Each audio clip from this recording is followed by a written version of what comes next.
Marks का है। 900 अंक का होता है टोटल पेपर ये। और इस 900 अंक जो है वो 3 भागों में बटा हुआ है। जीएस पेपर 1, जीएस पेपर 2 और ऑप्शनल जो वैकल्पिक विषय है। 3 भागों में बटा होता है ये। 300 अंक, ये 300 अंक और ये 300 अंक। ठीक है, तो ये कैसे आप इसको क्वालिफाई कर जाएंगे? मैंने जैसे कहा जाता है, सबसे बड़ी बात है कि आप यहाँ पे बैठे हैं ग्रेजुएशन कंप्लीट करने के बाद, कई एग्जाम आपने दे रखा है सब्जेक्टिव, इस तरह के कई एग्जाम दे रखे हैं। तो क्या ये जो मेंस का बीपीएससी का सिलेबस है और जो क्वेश्चन है वो क्या जो आपने ग्रेजुएशन में पढ़ा है और जो एग्जाम दे रखा है, अगर चोरी करके नहीं ईमानदारी से, तो क्या ये उससे डिफिकल्ट है या उससे आसान है, उससे अनसर्टेन है या उससे ज़्यादा प्रेडिक्टेबल है? हमने क्या कहा, 2 पार्ट बताया। एक, उससे ज़्यादा डिफिकल्ट है या इजी है, ज़्यादा प्रेडिक्टेबल है या अनप्रेडिक्टेबल है। तो आपको जान के आश्चर्य होगा कि जो एग्ज़ाम आपने दे रखा है ग्रेजुएशन में, उससे ज़्यादा प्रेडिक्टेबल है ये जो पेपर इसके आते हैं। एक, जो ये इसका जो क्वेश्चन आता है जो आपने दे रखा है उससे ज़्यादा इजी आता है। क्लियर है? आप पूछेंगे ऐसा कैसे, तो बताता हूं कैसे। और थर्ड पार्ट इसमें यह है कि उस एग्जाम में अगर गलती से 60% से कम नंबर आ गया, इसका मतलब है कि आप पढ़ने वाले नहीं माने जाते हैं। जो इसका सिलेबस है उस सिलेबस वाले, जैसे मेनली इसका सारा सिलेबस बीए का सिलेबस है, इसमें बीएससी का सिलेबस नहीं है। ये जो मेंस का ये सिलेबस है वो क्या है, मेनली बीए का सिलेबस है, बीएससी का सिलेबस नहीं है ये। तो जैसे बीए में अगर 60% से कम नंबर आ जाता है तो घर वाले, गांव वाले, नाते रिश्तेदार क्या मानते हैं कि पढ़ता लिखता नहीं है। लेकिन यहाँ के साथ अच्छी बात यह है कि उससे ज़्यादा प्रेडिक्टेबल, उससे ज़्यादा इजी, और यहाँ पे मार्क्स, परसेंटेज ऑफ मार्क्स कितना चाहिए, 50%। अगर 50% मार्क्स अगर आपका आ जाता है तो आप, ठीक है, 50% मार्क्स अगर आ जाता है, बहुत रेयर केस में, जनरली पीछे अगर 65 की बात करें, 66, 64 और 65 की बात करें तो 50% से भी 1% कम, जब 445 और 446 ये कट ऑफ गया है 2 बार, 64 में और 65 में, आउट ऑफ 900। तो अराउंड कितना गया ये, करीब 50% से भी थोड़ा कम। और उसके पहले के, चूंकि बीपीएससी में नया सिलेबस इंट्रोड्यूस हुआ था 60-62 से, और 60-62 से 2 ऑप्शनल की जगह 1 ऑप्शनल हो गया था, और 1 जीएस के पेपर की जगह पे 2 जीएस का पेपर हो गया था। उसके पहले 60-62 के पहले दो ऑप्शनल होते थे और 1 जीएस होता था। क्लियर है? तो ये एक चेंज आया था जीएस का जो पेपर में। तो अब यहाँ पे जा रहे हैं, तो हमने कहा कि 60-62 और 63 में कट ऑफ 2 गया था, 496। मैं जनरल कैटेगरी की बात कर रहा हूँ, 496 और 501, अर्थात उसमें भी जाएंगे तो ऑलमोस्ट करीब 55% के आसपास कट ऑफ गया था। तो सोच के देखो, तो यहाँ पे मेंस का, तो इसका मीनिंग क्या होगा कि जो आप क्वालिफाई करके आए हैं उसकी तुलना में यहाँ पे मार्क्स लाने का जो चैलेंज है वो चैलेंज कम है। आपको 60% लाने की आवश्यकता यहाँ नहीं है, यहाँ कितना लाने की जरूरत है। लेकिन गड़बड़ी, अंतर दोनों में क्या है, यहाँ पर क्या होता है, जैसे उस वाले एग्जाम में और इस वाले एग्जाम में एक अंतर होता है कि इस वाले एग्जाम में ये एग्जाम आपके दिमाग पे चढ़ जाता है। नहीं कहा जाता है मन का जीता जीत है और मन का हारा हार है। जो क्वालिफाई करते हैं उनके दिमाग पे ये एग्जाम नहीं चढ़ा होता है, उनके सिर पे। वो उसको एग्जाम मान करके उसकी तैयारी करते हैं, और बहुत सारे जैसे क्लास किया, क्वेश्चन आंसर लिखने का प्रैक्टिस किया, और एग्जाम हॉल में गए, और वहाँ जब एग्जाम हॉल में गए तो हिस्ट्री में टोटल 5-6 क्वेश्चन आया हुआ है, उसमें से 3 लिखना है। ऐसा दुनिया में कोई एग्जाम, कोई पीसीएस का एग्जाम नहीं है जहाँ पे ये लग्जरी हो कि 6 क्वेश्चन और उसमें से 3। ठीक है, और वो भी जो 6 क्वेश्चन आया हुआ है उसमें एक ही क्वेश्चन ऐसा हो सकता है कि अनप्रेडिक्टेड हो, वो भी 17-18 टोटल हिस्ट्री के टॉपिक्स हैं, उसी में से वो 6 क्वेश्चन आएगा और उस 6 में से आपको 3 लिखना होता है। Data interpretation second first paper में ही है, इसमें जीएस पेपर 1 में ही, तो उसमें से 4 क्वेश्चन आएगा और आपको उसमें से 2 लिखना है। और टॉपिक भी टोटल कितने हैं? 4 ही। तो 4 टोटल टॉपिक हैं, 4 क्वेश्चन आना है और उसमें से 2 लिखना है। अगर मैथ बैकग्राउंड रहा है तो भी ठीक, नहीं रहा है तब भी। अगर मान लीजिए 40-50 क्वेश्चन का प्रैक्टिस कर लें तो वहां पे क्वेश्चन क्वालिफाई होने वाला क्वेश्चन वहां से आपको मिल जाता है, उतना मार्क्स हो जाता है। क्लियर है? जो 72 मार्क्स है वो 72 मार्क्स, अगर मान लीजिए 72 में 72 की जरूरत भी नहीं है, 50% तो टोटल कट ऑफ जा रहा है, तो मान लो 72 में अगर 40 नंबर भी अगर आपका सही हो जाता है तो फिर आपका डीआई ने अपना रोल प्ले कर दिया, डीआई आपको लेट डाउन नहीं किया। ठीक है, करंट अफेयर्स में जाएंगे तो वहां पर भी 4-5 क्वेश्चन आते हैं और उसमें से 3 क्वेश्चन आपको लिखना होता है।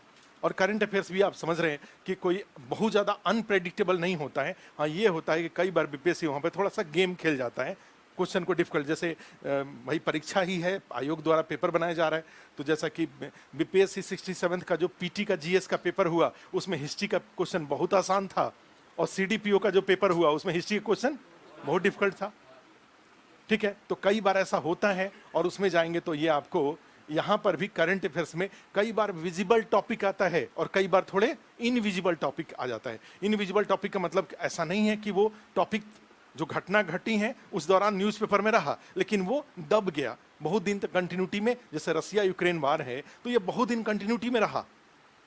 ठीक है, लेकिन कुछ घटनाएं ऐसी होती हैं जो पता चला कि प्राइम मिनिस्टर किसी समिट में, G7 का कोई समिट हुआ, ठीक है, इस तरह के कोई समिट हुए और उसमें प्राइम मिनिस्टर ने भाग, क्वाड का कोई मीटिंग हुआ, प्राइम मिनिस्टर ने भाग लिया, 2-3 दिन चर्चा में रहा, उसके बाद वो दब गया और 6 महीने 8 महीने बाद पता चला कि उसी एक टॉपिक को उठा करके इन्होंने क्वेश्चन के रूप में पूछ दिया और आप उसके लिए तैयार नहीं थे। तो तैयार नहीं होने की समस्या होती है। टॉपिक करंट अफेयर्स में क्या इन डिफिकल्ट हो सकता है? डिफिकल्ट तो नहीं होगा ना, चाहे नेशनल हो, चाहे इंटरनेशनल हो, चाहे बिहार का हो, लमसम क्वेश्चन सारे भी सामने के ही होते हैं, लेकिन उसी में बस 2 वो पार्ट हो जाता है। कुछ बिल्कुल प्रेडिक्टेबल क्वेश्चन, जैसे अफगानिस्तान पर क्वेश्चन, अफगानिस्तान और तालिबान और इंडिया कंसर्न, अगर इस तरह का क्वेश्चन आ जाए तो ये विजिबल टॉपिक है ये। ठीक है, उसी तरह से मान लीजिए आपका जो भारत के पड़ोसी देश और भारत के पड़ोसी देशों में विभिन्न प्रकार के संकट, अगर इस तरह का क्वेश्चन आ जाए तो ये विजिबल टॉपिक है, ये इनविजिबल टॉपिक नहीं है। हर आदमी आज के डेट में इस बात को जानता है कि भारत के पड़ोसी देशों में कई देश, जब माने मोस्ट ऑफ द जो पड़ोसी देश हैं उनकी आर्थिक स्थिति या राजनीतिक पॉलिटिकल स्टेबिलिटी उनके यहाँ डिस्टर्ब है।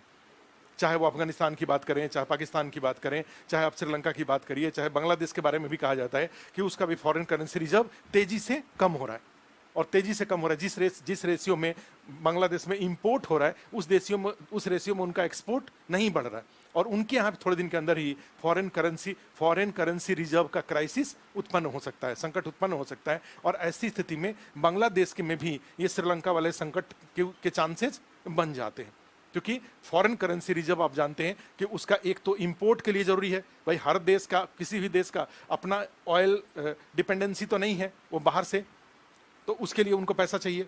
कई ऐसे देश हैं जो कि रॉ मटेरियल, जैसे बांग्लादेश की बहुत सारी जो जरूरतें पूरी होती हैं जो अपने लोकल प्रोडक्शन से, वो जो रॉ मटेरियल है वो बाहर से इंपोर्ट करते हैं। तो जैसे ही रॉ मटेरियल का पेमेंट देने के लिए उनके पास पैसे नहीं रहेगा, उनका क्या हो जाएगा, उनका इंडस्ट्री, उनका जो उद्योग होगा बंद हो जाएगा, अनएम्प्लॉयमेंट के चांसेस बढ़ जाएंगे।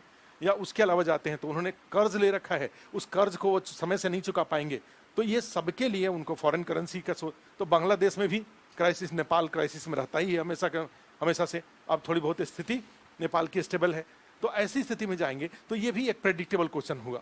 तो कई बार क्या होता है, ये जो पेपर 1 में जो करंट अफेयर्स वाला टॉपिक है उसमें जब इनविजिबल या थोड़े से अप्लाइड टाइप का कोई क्वेश्चन पूछ देता है तो वो लोगों के लिए डिफिकल्ट बन जाता है, और डिफिकल्ट बन जाता है तो उससे बहुत परेशान होने वाली बात नहीं होती है। एक बार से कट ऑफ 50 नंबर से नीचे चला जाता है, क्योंकि मान लो ऑलमोस्ट 300 नंबर का पेपर है, आप इसमें 120 72 और 72 में 114 नंबर का मान लीजिए करंट अफेयर्स है, 114 नंबर का हिस्ट्री है और 72 मार्क्स के डेटा इंटरप्रिटेशन है। ठीक है, 36 इंटू 2 और 38 इंटू 3। ठीक है, तो इस तरह से जाएंगे तो 114 नंबर का। अब वो 114 नंबर जब एवरेज होता है, जब खराब होता है, तो ओवरऑल कट ऑफ को क्या करता है, वो नीचे लेके जाता है। क्लियर है ये? तो इस तरीके से जाएंगे तो ये तो अब करंट अफेयर्स भी ऐसा कोई बहुत डिफिकल्ट नहीं होता है। अब पेपर 2 में अगर जाएं तो पेपर 2 में आप जानते हैं कि फर्स्ट पार्ट उसका पॉलिटी है, पार्ट ए उसका पॉलिटी है। और बिहार के पॉलिटी के साथ अच्छी बात यह है भाई 350 to 400 वर्ड लिखने होते हैं एक आंसर में। और ये इसलिए बता रहा हूं कि 8 क्वेश्चन टोटल आपको लिखना है और 8 क्वेश्चन में मैक्सिमम जो 1 घंटे में कोई आदमी लिख सकता है वो एवरेज 3000 वर्ड लिख सकता है। भाई 3 घंटा 180 मिनट हुआ, 180 मिनट में आप मैक्सिमम कितना वर्ड लिख सकते हैं? तो जनरली मान के चलिए 3000 वर्ड लिख सकते हैं। तो ये जो 3000 वर्ड लिख सकते हैं तो 3000 वर्ड को 8 से डिवाइड करिए। 8 क्वेश्चन टोटल है, उसको आप 3000 वर्ड को 8 से डिवाइड करेंगे तो देखेंगे कि 350 to 400 के बीच स्टैंडर्ड आंसर बनता है। ऐसे बीपीएससी में कहीं लिखा हुआ नहीं है। अब 8 क्वेश्चन में पता चला कि किसी में आपने क्या किया कि 600 वर्ड लिख दिया, तो स्वाभाविक रूप से एज ए ह्यूमन आपके एक राइटिंग एबिलिटी की एक लिमिटेशन है, उससे ज्यादा स्पीड आप मेंटेन नहीं कर सकते। सोचना भी है तो सब सोच के लिख के 180 मिनट में मैक्सिमम 3000 से 1 मिनट में 18 वर्ड से ज्यादा आप नहीं लिख पाएंगे 1 मिनट में। तो ऐसी स्थिति में बीपीएससी में एक स्टैंडर्ड जो आंसर बनता है वो 350 to 400 वर्ड का बनता है। कभी मान लीजिए ऐसा हो सकता है कि कुछ आंसर आपका बिखरा थोड़ा सा और 450 गया, तो अगले क्वेश्चन में आप डायग्राम वगैरह डाल करके थोड़े वर्ड को घटा लीजिए, तब जाकर के आप एवरेज 180 मिनट में पूरे 8 क्वेश्चन लिख पाएंगे। आप सब में चाहेंगे कि 450 तो सोच के देखो 8 into 450 कितना हो गया, 3600 वर्ड हुआ। 3600 वर्ड कहाँ लिख पाएंगे? तो अब यहीं पे मान लीजिए 6 ही क्वेश्चन आपने लिखा, 2 क्वेश्चन पूरा छूट गया, तो 2 क्वेश्चन अगर 38 into 2 छूट गया, ठीक है, 76 मार्क्स का क्वेश्चन छूट गया, तो बाकी अब 224 में आप कितना भी क्वालिटी आंसर लिखे होंगे तो हमें लग रहा है कि 140 से ज्यादा नंबर नहीं आएगा और फिर आपके लिए मुश्किल हो जाता है। क्योंकि बीपीएससी के साथ एक और बड़ा रिस्क है, ये है कि यहाँ पे टोटल क्वेश्चन ही होते हैं 8 16 और 6 22 क्वेश्चन का ये मेंस का एग्जाम है। 6 क्वेश्चन है ऑप्शनल में और पता चला कि 8 16 क्वेश्चन है जीएस में। तो ये 16 और 6 22 क्वेश्चन का टोटल खेल है। अगर 3-4 क्वेश्चन खराब कर देंगे तो फिर एवरेज मेंटेन करना मुश्किल हो जाएगा। तो यहाँ पे क्वेश्चन के खराब होने के चांसेस नहीं होते हैं, कम होते हैं। और उसका रीजन इसमें ये है कि ये 22 क्वेश्चन की संख्या, आईएएस में जाते हैं तो एक पेपर में 20 क्वेश्चन होता है, तो 20 क्वेश्चन में 4 पेपर है, 80 क्वेश्चन हुआ। फिर ऑप्शनल, तो वहां पे मान लो अगर 10 12 15 क्वेश्चन भी खराब हो जाता है तब भी मेकअप हो सकता है कुछ आंसर को अच्छे से लिख के, लेकिन बीपीएससी में ऐसी संभावनाएं कम हो जाती हैं। ठीक है, तो यहाँ थोड़ा रिस्क है। तो इसमें जाएंगे तो पॉलिटी वाला है, तो पॉलिटी के साथ सबसे अच्छी बात है फिर पॉलिटी का ये आपको देखना पड़ेगा कि पॉलिटी में कौन कौन से ऐसे टॉपिक हैं जो 350 to 400 वर्ड जहां पर है लिखने के लिए। तो ऐसी स्थिति में बीपीएससी क्या करेगा, ऐसा कोई क्वेश्चन वहां नहीं पूछेगा जहां 350 to 400 वर्ड नहीं होता हो। क्या जहां 350 to 400 वर्ड अगर नहीं हो रहा है तो कहां क्वेश्चन पूछ पाए, तो वो टॉपिक को आप माइनस करके चलिए। आईएएस में क्या होता है भाई 150 वर्ड के क्वेश्चन है, 250 वर्ड के क्वेश्चन है, तो चलो 250 बड़ा हो जाता है, 150 तो 150 का वाला जहां से क्वेश्चन बीपीएससी में यूपीएससी में पूछा जाता है, बीपीएससी में ऐसा क्वेश्चन नहीं आएगा। इतने आर्टिकल 355 पे सीधा क्वेश्चन नहीं आएगा। 355 को सेंट्रल स्टेट रिलेशन के साथ जोड़ के क्वेश्चन पूछा जा सकता है। क्लियर है? तो बीपीएससी में क्या होता है, पॉलिटी में भी बड़े बड़े टॉपिक बनते हैं ऐसे आर्टिकल जो कि चर्चा में रहा हो, ठीक है, वहां से एक अप्लाइड क्वेश्चन बनता है। तो जैसे मान लीजिए प्रीएम्बल वाले में एक बड़ा सा क्वेश्चन वो बना लेते हैं, पूरे प्रीएम्बल को कवर करता हुआ एक क्वेश्चन बना लेते हैं। उसी तरह से फंडामेंटल राइट में जाते हैं तो आपका रिजर्वेशन वाला है आर्टिकल 15 आर्टिकल 16, वहां से क्वेश्चन बन जाता है। कई बार छोटे राज्य, ऐसा छोटा राज्य का आर्टिकल 3 और 4 में ऐसा कोई अभी टॉपिक है नहीं, कहीं कोई स्मॉल स्टेट डिमांड कहीं है ही नहीं, तो इसलिए वो टॉपिक स्वाभाविक रूप से इंपॉर्टेंट नहीं होता है। सिटीजनशिप नागरिकता वाला वो विवाद है, वो तो विवाद है, कभी किसी भी क्वेश्चन में कॉम्पिटिटिव एग्जाम में विवाद पर क्वेश्चन नहीं आता है, वाद पर क्वेश्चन आता है। हमने कौन सा वर्ड यूज किया, वाद पर क्वेश्चन आता है, विवाद पर क्वेश्चन नहीं आता है। नागरिकता वाला जो एनआरसी सीए का जो मुद्दा है वो विवाद है, इसलिए उस पर क्वेश्चन आने के चांसेस नहीं होते हैं। तो नागरिकता को माइनस कर दीजिए। अब फंडामेंटल राइट वाले में जाइए जहां जहां से वो क्वेश्चन आपसे पूछ ले। ठीक है। उसके बाद फिर डायरेक्टिव प्रिंसिपल को इससे जोड़ करके आप फंडामेंटल राइट से क्वेश्चन पूछ सकते हैं, या ओवरऑल भी डायरेक्टिव प्रिंसिपल पर एक क्वेश्चन बन जाता है कि भाई डायरेक्टिव प्रिंसिपल के कौन से ऐसे प्रिंसिपल्स हैं जो कि ऑलरेडी लागू हो चुके हैं। या डायरेक्टिव प्रिंसिपल में आता है कि भाई स्टेट की सफलता उसी सीमा तक मानी जाएंगी जिस सीमा तक उसके द्वारा नीति निर्देशक सिद्धांतों को लागू किया गया है। ठीक है, एग्जाम्पल के साथ, ठीक है, उदाहरण भी दें।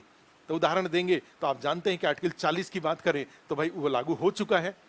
आर्टिकल उसी तरह से 41, 42, 44 लागू नहीं हुआ है। ठीक है, उस तरह से 45 लागू हो चुका है। 46 की बात करें, 47 की बात करें, तो कई सारे ऐसे इश्यूज हैं जो लागू हो चुके हैं। अब आपको एग्जाम्पल याद रहना चाहिए, और इसलिए डायरेक्टिव प्रिंसिपल, आपको एक एक डायरेक्टिव प्रिंसिपल और उसकी वर्तमान स्थिति क्या है ये एकदम से आपके पास मैथ की तरह आपको पता होना चाहिए। अदरवाइज डायरेक्टिव प्रिंसिपल से जब क्वेश्चन पूछेगा और आपको हर आर्टिकल का वर्तमान स्थिति क्या है अगर आपको याद नहीं है, नहीं, तो फिर आप पता चला कि आंसर क्वालिटी आंसर आपका बन नहीं पाएगा, सब गोल गोल घुमाते रह जाएंगे। भाई जो डायरेक्टिव नीति निर्देशक सिद्धांत थे वो राज्य के लिए आदर्श थे, तो राज्य के लिए जब आदर्श थे तो राज्य के आदर्श क्यों थे? भाई उतना रिसोर्सेज आपके पास नहीं था, राज्य प्रायोरिटी लेकर के, तो एक एक करके राज्य द्वारा लागू करने की कोशिश की जा रही है। तो लागू करने की कोशिश की जा रही है, तो जो किया गया है और जो आगे संभावित है जिस लिमिट तक, ठीक है, तो आपको तो उसका एग्जाम्पल याद रहना चाहिए ना। मान लो आर्टिकल 39 है, 39 में जो जो पॉइंट्स दिए गए हैं भूमि लैंड रिफॉर्म वगैरह को किस हद तक उसको लागू किया गया, क्या उसके लिए कानून बना, ये सब बातें क्लियर है, तो ये सब याद रहना चाहिए। तो वो फिर डायरेक्टिव प्रिंसिपल, इसलिए बीपीएससी में फंडामेंटल राइट डायरेक्टिव प्रिंसिपल पे क्वेश्चन कॉमन एक आता है। और फिर अभी इस साल चूंकि प्रेसिडेंट का इलेक्शन होना है, तो प्रेसिडेंट का इलेक्शन होना है तो अभी इलेक्शन के 2 महीना पहले भी और इलेक्शन के 2-4 महीना बाद भी जो प्रेसिडेंशियल इलेक्शन है उसका प्रोसीजर आपके लिए इंपॉर्टेंट हो ही जाता है। तो इस तरह से टॉपिक वाइज यहाँ क्वेश्चन पूछा जाता है, छोटी छोटी बातों पे क्वेश्चन यहाँ पर नहीं आता है। सेंट्रल स्टेट रिलेशन पे, पंचायती राज पे, इलेक्शन रिफॉर्म पे, गवर्नर के ऊपर, ठीक है, ऐसे criminalisation of politics, caste and politics, communal emergence of communalism in India, ठीक है, संप्रदायवाद की सांप्रदायिकता का विकास, इस तरह के क्वेश्चन बनते हैं पॉलिटी में। तो सोचो यहाँ पर भी ऐसा नहीं है कि आपको एक छोटा यूपीएससी का अगर पेपर हो तो हर छोटी छोटी बात और बड़ी बड़ी बातों को जानना होगा। जेपीएससी का एग्जाम हो तो और भी डिफिकल्ट है, वहाँ ऑब्जेक्टिव भी जानना होगा, वहाँ 20 शब्द भी जानना होगा और वहाँ बड़ा वाला भी जानना होगा।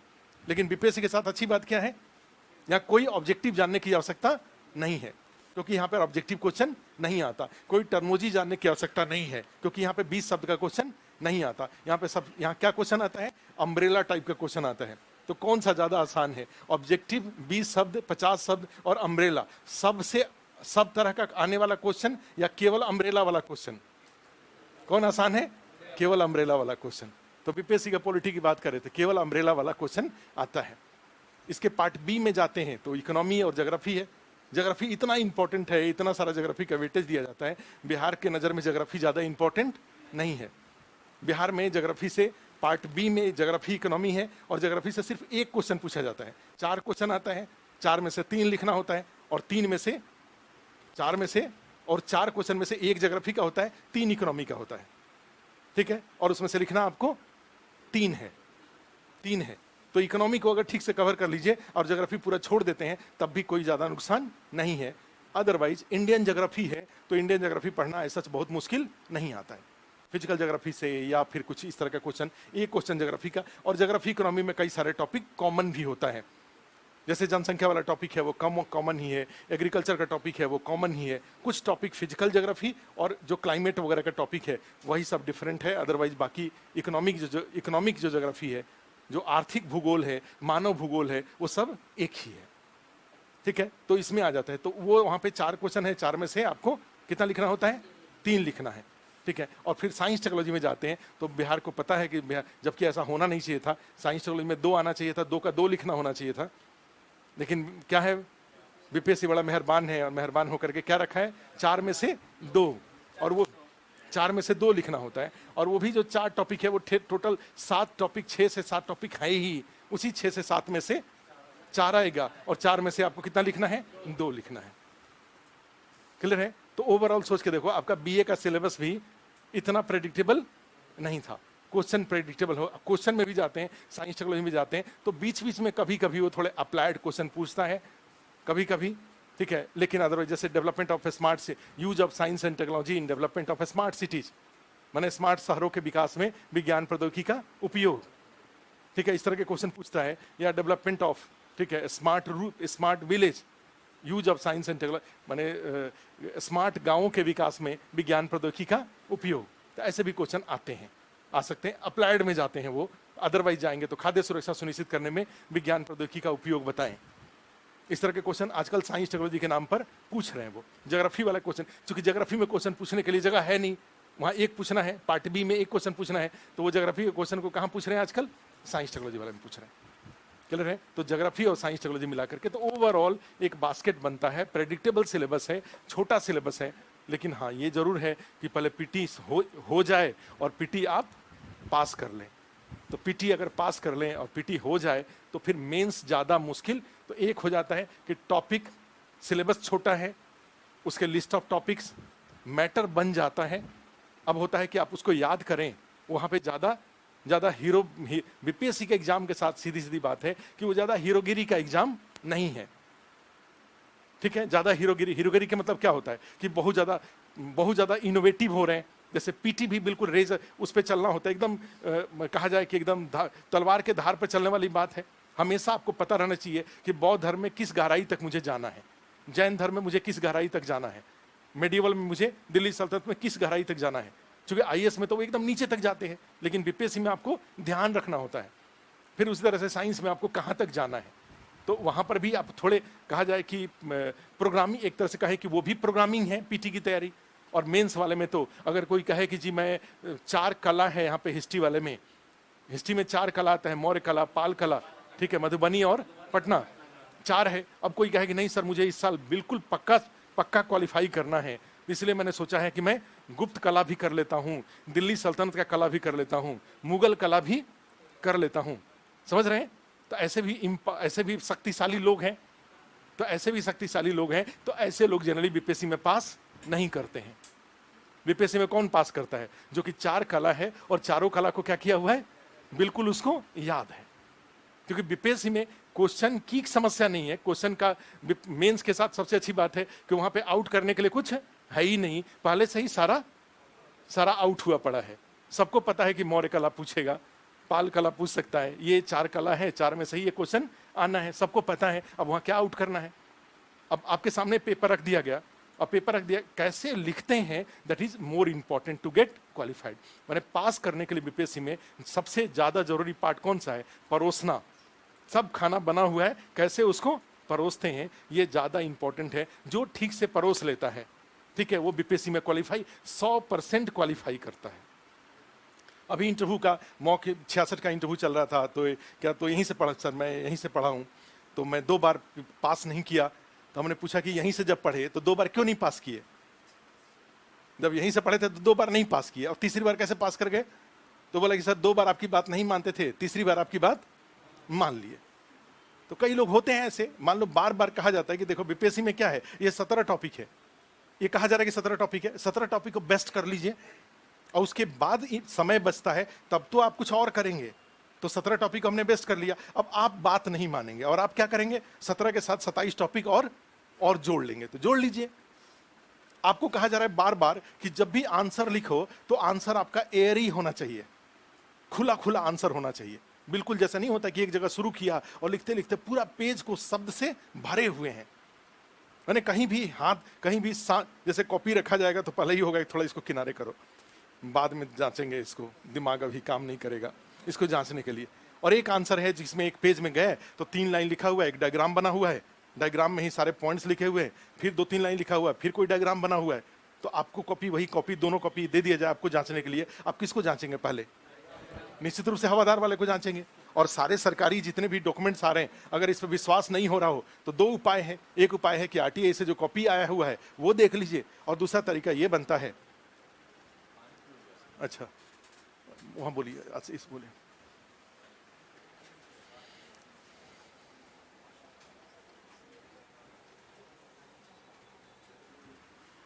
ठीक है चलो। तो इसमें क्या हो जाता है, मैंने अभी भी मॉइस्चर है, ह्यूमिडिटी है अभी भी एयर में, नहीं? अच्छा, हमें लग रहा है कि रूम के अंदर ही है, बाहर में तो कुछ नहीं है। अच्छा,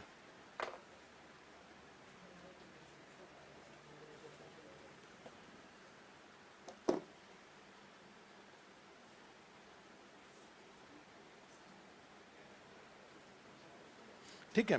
तो अब इसमें देखो क्या है, जैसे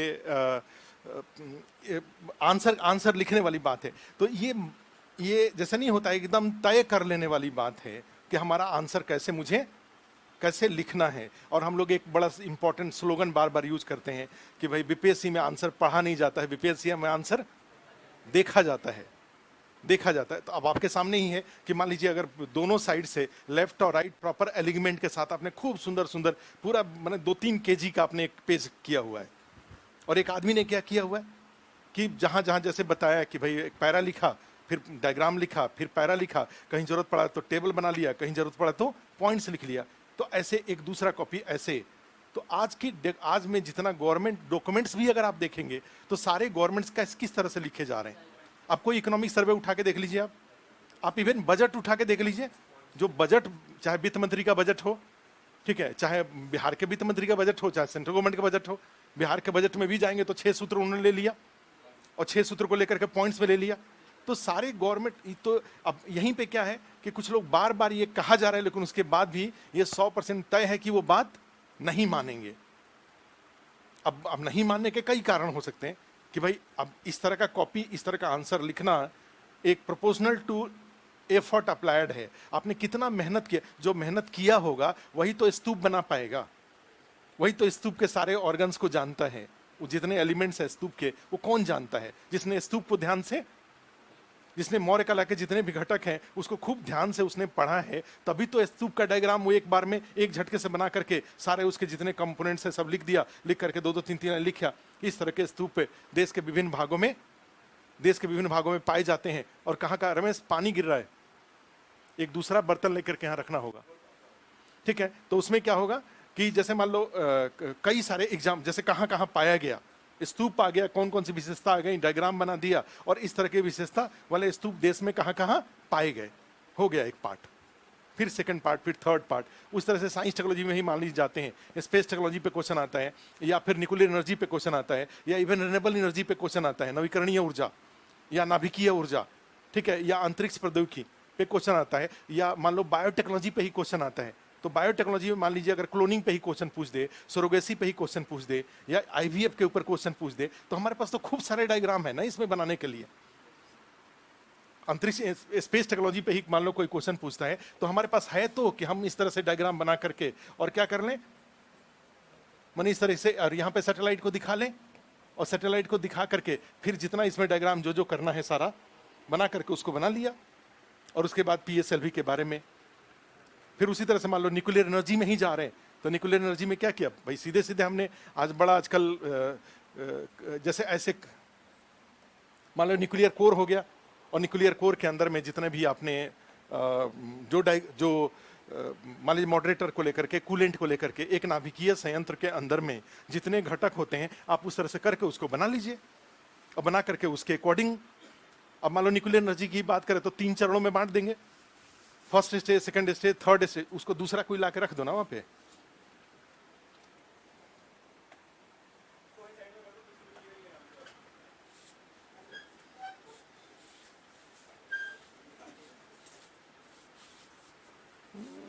इतना सारा चीज की है, ठीक है। तो देखो मैंने बोलना क्या चाह रहा हूं, ये सारी बातों को बोल करके अभी हमने हल्के में आपसे जो सिलेबस आपको दिखाया, और उसके बाद लिखने का ये तरीका अगर आप पकड़ लेते हैं तो क्वालिफाई करना मुश्किल है बीपीएससी का, मेंस क्वालिफाई करना। इसके लिए कोई मीडियम का बैरियर है, कोई गांव शहर का बैरियर है ना, कोई मीडियम का बैरियर है ना, कोई गांव शहर का बैरियर है। कोई मैटर नहीं करता है कि आप इंग्लिश मीडियम में हैं कि हिंदी मीडियम में हैं। आप क्या मैटर करता है कि आपके पास जो वो एक लिस्ट ऑफ टॉपिक्स हो हर सेक्शन के, इसमें जो जा रहे हैं, मान लो इसी में हिस्ट्री का, जैसे इसमें हिस्ट्री का हो, डीआई का हो, लिस्ट ऑफ टॉपिक्स हो, उसका एक कंटेंट हो, आप बार बार उसका प्रैक्टिस किए रहें, और उसके बाद लिखने के लेवल पर खूब प्रैक्टिस किया। मौर्य कला को 4-5 बार लिख दिया, पाल कला को कई बार लिख दिया। ऑर्गेनिक फार्मिंग है तो ऑर्गेनिक फार्मिंग का डेफिनेशन लिखा, और ऑर्गेनिक फार्मिंग में किस तरह के मैन्योर और किस तरह के पेस्टिसाइड्स यूज किए जाते हैं, तो कौन कौन से पेस्टिसाइड्स, कौन कौन से मैन्योर यूज किए जाते हैं। तो भाई मैन्योर जो होता है, जो जिसको खाद बोला जाता है, 2 भागों में बांट लिया, कार्बनिक खाद, जैविक खाद। कार्बनिक खाद वाला लिख दिया, जैविक खाद वाला लिख दिया, और ये सब डायग्राम में लिखा। तो मैंने क्या दिखाया, हिस्ट्री में भी दिखाया, साइंस टेक्नोलॉजी में भी दिखाया, उस तरह से आप चाहें तो इकोनॉमी में भी दिखा सकते हैं, ज्योग्राफी तो पूरा डायग्राम पर ही बन जाएगा। मान लीजिए अगर बताता ये पूछता है डिजास्टर के ऊपर, तो भाई पता है ना कि बिहार में 18 जिले ऐसे हैं, 38 जिलों में 18 जिले ऐसे हैं जो कि बाढ़ प्रभावित रहते हैं। ठीक है, तो वो आपने बिहार का नक्शा बना दिया, कौन कौन सा जिला, अगर अपने जब डिजास्टर आपदा जब पढ़ रहे थे तो उस दौरान आपने क्या किया, इन बातों पे, क्योंकि बिहार के लिए सबसे बड़ी आपदा तो बाढ़ और सूखे की है, तो ये बाढ़ और सूखे की आपदा है, तो बिहार में पूरा उसका ऑपरेशन किया हुआ है। ठीक है, और उसका भी बिहार का नक्शा बनाया, और नक्शा बना करके जो जो जिला बाढ़ से, जो जो जिला सूखे सूखे से, तो ज्योग्राफी में भी तो डायग्राम। तो लेकिन ये सब चीज तब होगा जब एक कहा जाता है ना कि आप में सफलता के प्रति उत्साह हो। अरे समझ में, हमने क्या कहा कि बीए तो 60% नंबर आता है, लेकिन यहां पर 50% भी नंबर नहीं आता है, लोगों को 350 400 नंबर तक आके रह जाता है। तो इसका मतलब क्या है, पेपर डिफिकल्ट था नहीं, क्वेश्चन डिफिकल्ट था नहीं, तब भी 350 नंबर क्यों आया, 400 नंबर क्यों आया 900 में। इसका मतलब क्या है कि ये विषय आपके दिमाग पर चढ़ा हुआ है। ठीक है, अगर आप इसके ऊपर चढ़ जाएं कि मुझे इसको इसको मुझे सुलझाना ही है, यहां से मुझे क्वालिफाई करना ही है, तो ऐसा चाहिए, बहुत डिफिकल्ट कहानी नहीं है ये मेंस की कहानी। ऑप्शनल तो आप अपनी चॉइस का ले रखा है, जो आपको अच्छा लगता है वही तो आपने ले रखा है। किसी को मैथ अच्छा लगता है, किसी को जूलॉजी अच्छा लगता है, किसी को एग्रीकल्चर अच्छा लगता है, किसी को हिस्ट्री अच्छा लगता है। हाँ, बीपीएससी में एक फिर गड़बड़ी एक है, एक ही जगह बीपीएससी में गड़बड़ी है, वो गड़बड़ी मेंस के लेवल पे वो यहाँ पे है, यहाँ गड़बड़ी नहीं है बीपीएससी का। ये बड़ा अनर्थकारी है ये, यहाँ पर इनको स्केलिंग करना ही करना चाहिए। अब क्या कोई ऐसा सिस्टम निकालना चाहिए, लेकिन चूंकि बीपीएससी कोशिश करता है कि न्यूनतम विवाद रहे, विवादों से, इसलिए बीपीएससी इतना एग्जाम भी ले पाया है। दूसरे राज्यों का बहुत बुरा हाल है, पूरा एग्जाम कैंसिल हो जाता है। मेंस का रिजल्ट आने के बाद मध्य प्रदेश का 2019 का एक एग्जाम था, मेंस का रिजल्ट आकर के लोग इंटरव्यू की तैयारी कर रहे थे और पीटी तक सब कैंसिल हो गया। बिहार बीपीएससी क्या करता है कि ऐसा उपाय कुछ निकालता है जिससे कि विवाद ना होने पाए, और इसीलिए क्या करता है, जिसको जो मार्क्स आया होता है उसी को इन दोनों के साथ जोड़ देता है। ठीक है, जिसको जो, अब किसी साल क्या करते हैं कि कोई जो कॉपी जांचने वाले हैं वो क्या करते हैं, कभी यहां पर कोई एक विषय उछल जाता है, कभी कोई दूसरा विषय उछल जाता है। इस बार हिस्ट्री उछल गया है 66 में, और अपने पास जो ऑप्शनल का जो व्हाट्सएप ग्रुप है बीपीएससी 66 इंटरव्यू देने वालों का, उसमें सबसे बड़ा ग्रुप हिस्ट्री का है।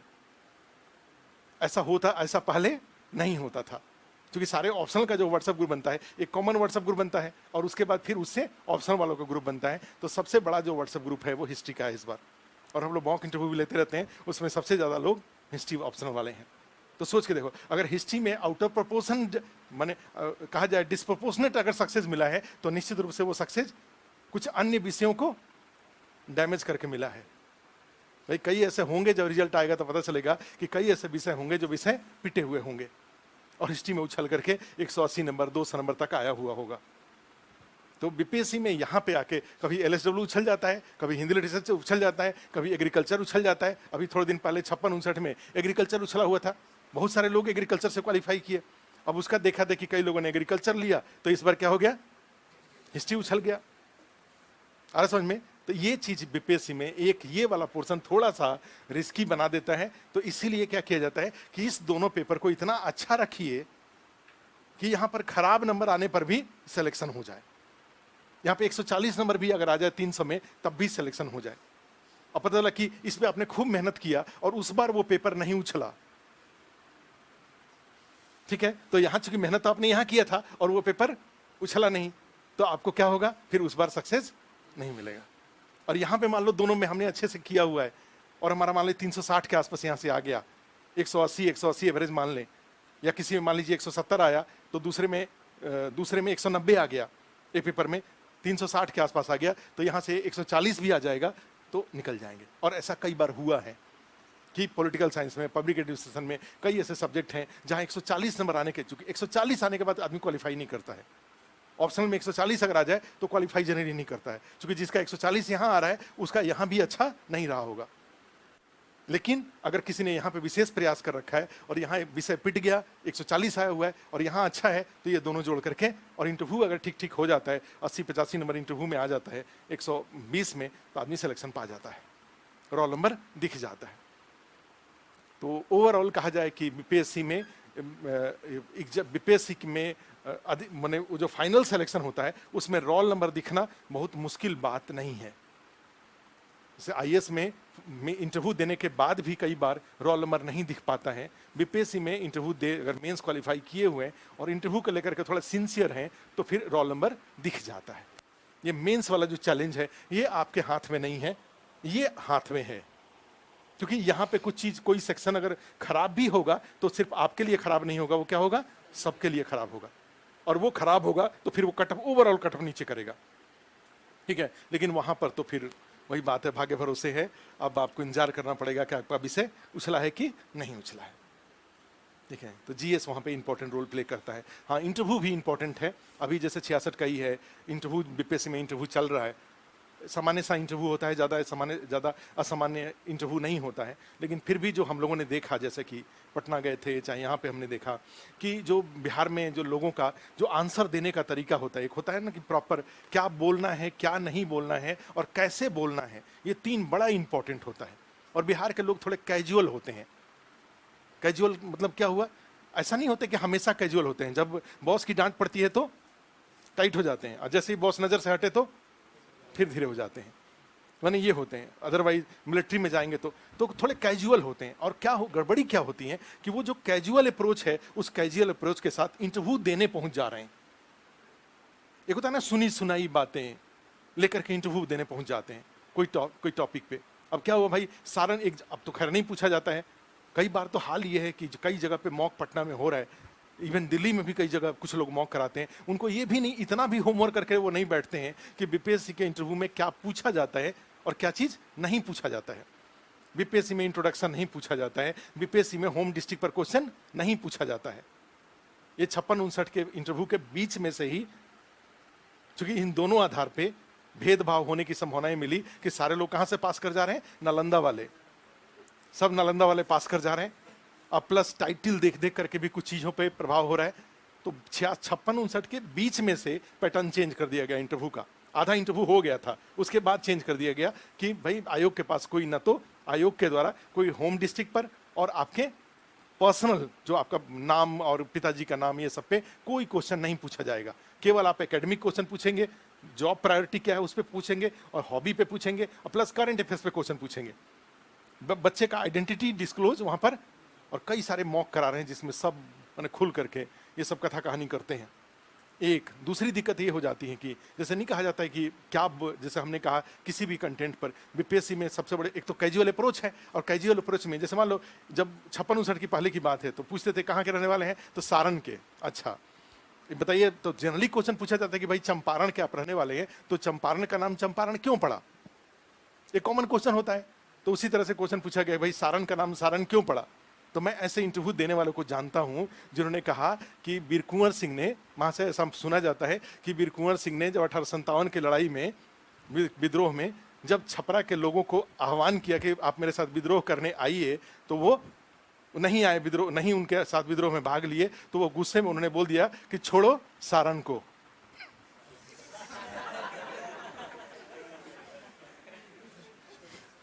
नहीं, एक गाली टाइप का दिया जाता है। तो ये क्या बात है, ये कौन सी बात हुई, ये सुनी सुनाई बात हुई। तो ये सुनी सुनाई बातें नहीं बोली जाती हैं। और भी कई क्वेश्चन में हमने देखा, लोगों से जब बातचीत किया तो लोगों ने पता चला कि सब सुनी सुनाई बातें बोलते हैं। और पता चला कि जबकि आप ब्यूरोक्रेट हैं, ब्यूरोक्रेट कभी सुनी सुनाई बातें नहीं बोलता है, वो तथ्य पर आधारित होना चाहिए। सुनी सुनाई बातों का एक और एग्जाम्पल, मान लीजिए शराबबंदी कानून बिहार में पूरी तरह से विफल रहा है। ये माननीय मुख्यमंत्री की तुगलकी फरमान है, तुगलकी कानून है, इससे किसी को कोई लाभ नहीं हुआ। तो आप बोले हाँ, मासे मैं भी जानता हूं, मेरे गांव में भी शराब की डिलीवरी होती है, होम डिलीवरी होती है, ऐसे है वैसा है, पूरा जो कथा कहानी, जो जबकि डेटा ये बोलता है कि ऐसा नहीं है। शराब कानून कई मामलों में सफल रहा है। हर कानून ऐसा नहीं है कि भाई 498 का धारा 498 का प्रोविजन हो गया था तो लोग दहेज के लिए दहेज कानून का उल्लंघन नहीं करते थे। 376 है तो ऐसा नहीं है कि लोग उसका उल्लंघन नहीं करते हैं। शराब कानून है तो उसका भी लोग उल्लंघन करते हैं। जैसे अन्य धाराओं के उल्लंघन में के खिलाफ कार्रवाई की जाती है, वैसे ही शराब कानून के विरुद्ध भी कार्रवाई, जो उल्लंघन करेगा उसके विरुद्ध कार्रवाई की जाएगी।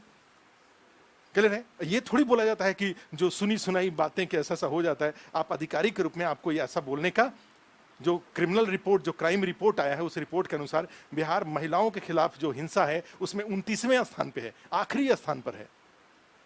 अब ऐसा नहीं कहा जा सकता कि बिहार में जो महिलाओं के खिलाफ अपराध होता है वो दर्ज ही नहीं होता है। अपराध कम होने के दो कारण होते हैं, ठीक है। एक कारण ये होता है, जिससे लालू जी के टाइम पे भी अपराध बिहार में बहुत कम था। क्यों कम था? क्योंकि FIR दर्ज ही नहीं होता था। तो एक अपराध कम होने का कारण ये होता है कि अपराध दर्ज ही ना हो, FIR ही ना हो। और दूसरा तरीका ये होता है कि अपराध घट जाए।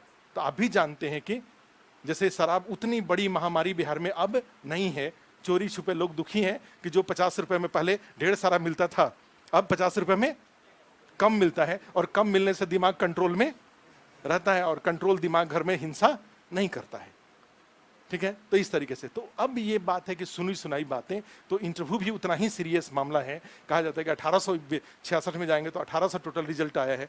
1800 में 700 लोगों का सिलेक्शन होना है, 1100 लोगों को फिर दोबारा वापस होना होगा। तो 1100 कौन होंगे? अब निश्चित रूप से जो भाई तैयारी, जबकि यहां पर भी इस बात ऐसा नहीं था कि उसमें मेंस का कोई रोल है। मेंस का कोई रोल नहीं है सिलेक्शन में। मेंस में अगर आपका मिनिमम कटअप पे भी है और 85 मार्क्स अगर इंटरव्यू में आ जाता है तो आपका रोल नंबर दिख जाएगा। माने मिनिमम मार्क्स इंटरव्यू में चाहिए 85 टू 86 मार्क्स। चाहे आपको एकदम मिनिमम कटअप पे 500 कटअप गया है, आपको 501 नंबर आया है और उस पे 85 जुड़ जाएगा तो आपका रोल नंबर दिख जाएगा। लेकिन सोच के देखो, अगर कटअप पे है और इंटरव्यू भी कैजुअली आपने ले लिया, अगर 70 नंबर, 75 नंबर, 80 नंबर आ गया तो आपका सिलेक्शन नहीं होगा। इसका मीनिंग ये हुआ कि मेंस अगर खराब भी जाता है कई बार, लेकिन क्वालिफाई कर गए हैं तो बेस्ट ऑफ अपना जो एफर्ट होना चाहिए वो लगा देना चाहिए। क्योंकि वहां पर भी अभी भी विकल्प बचा हुआ है 85 नंबर लाने का। 85, 90, 95, इवन 97, 98, 100 नंबर तक आता है 120 में। और वहां पर भी मान लो कटअप से 15 ऊपर आएगा तो रैंक अच्छा आ जाएगा।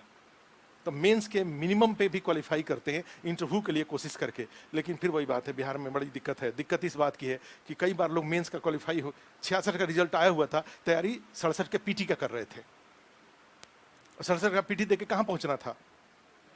इंटरव्यू में ही तो पहुंचना था, और ऑलरेडी इंटरव्यू में पहुंचे हुए हैं। तो उसको छोड़ करके और क्या लोग कर रहे थे? CDPO की तैयारी करते। 66 भी, 67 का पीटी भी तैयारी करे तो वो भी एक स्टैंडर्ड है। किसकी तैयारी कर रहे थे? CDPO की तैयारी कर रहे थे। और उसका पूछा हमसे पहचान, कैसे आपको पता लगे CDPO की तैयारी कर रहे थे? ये 66 के इंटरव्यू वाले 15 तारीख के बाद मॉक इंटरव्यू देने का प्रेशर बढ़ गया है।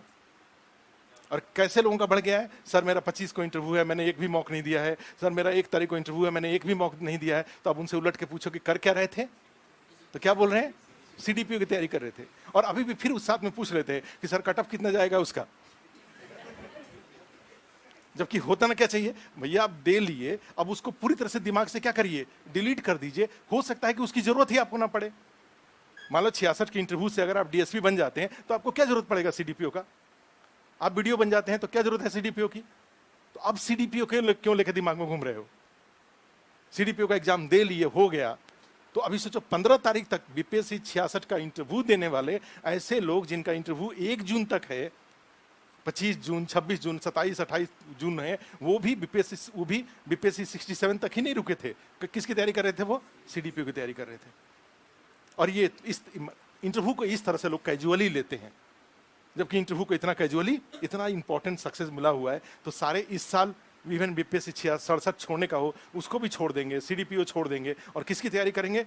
66 का सिंसियर बेस्ट तैयारी करके जाएंगे, जिससे कि आगे एग्जाम देने की, अब मान लो हमारा किसी का DSP में हो जाता है तो अब तो एक ही एग्जाम बच जाता है ना, BAS का।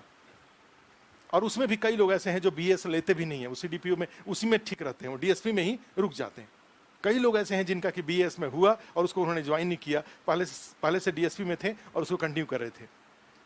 क्योंकि DSP का जो पोस्ट है वो बिहार में ज्यादा डिफाइंड है BAS की तुलना में। 101 अनुमंडल सब डिवीजन है और पता लगा कि 500 के आसपास BAS अपॉइंट करके रखे हुए हैं ऑलरेडी। 60-62 में ही जाएंगे तो 250 से ज्यादा BAS वाले थे। उस तरह से 56-59 में थे, 63 में भी थे। तो ऐसे ऐसे फिर ये आपका जो 67 है, 67 में भी है। इतना सारा BAS को अपॉइंट करके उनको काम कौन सा देंगे?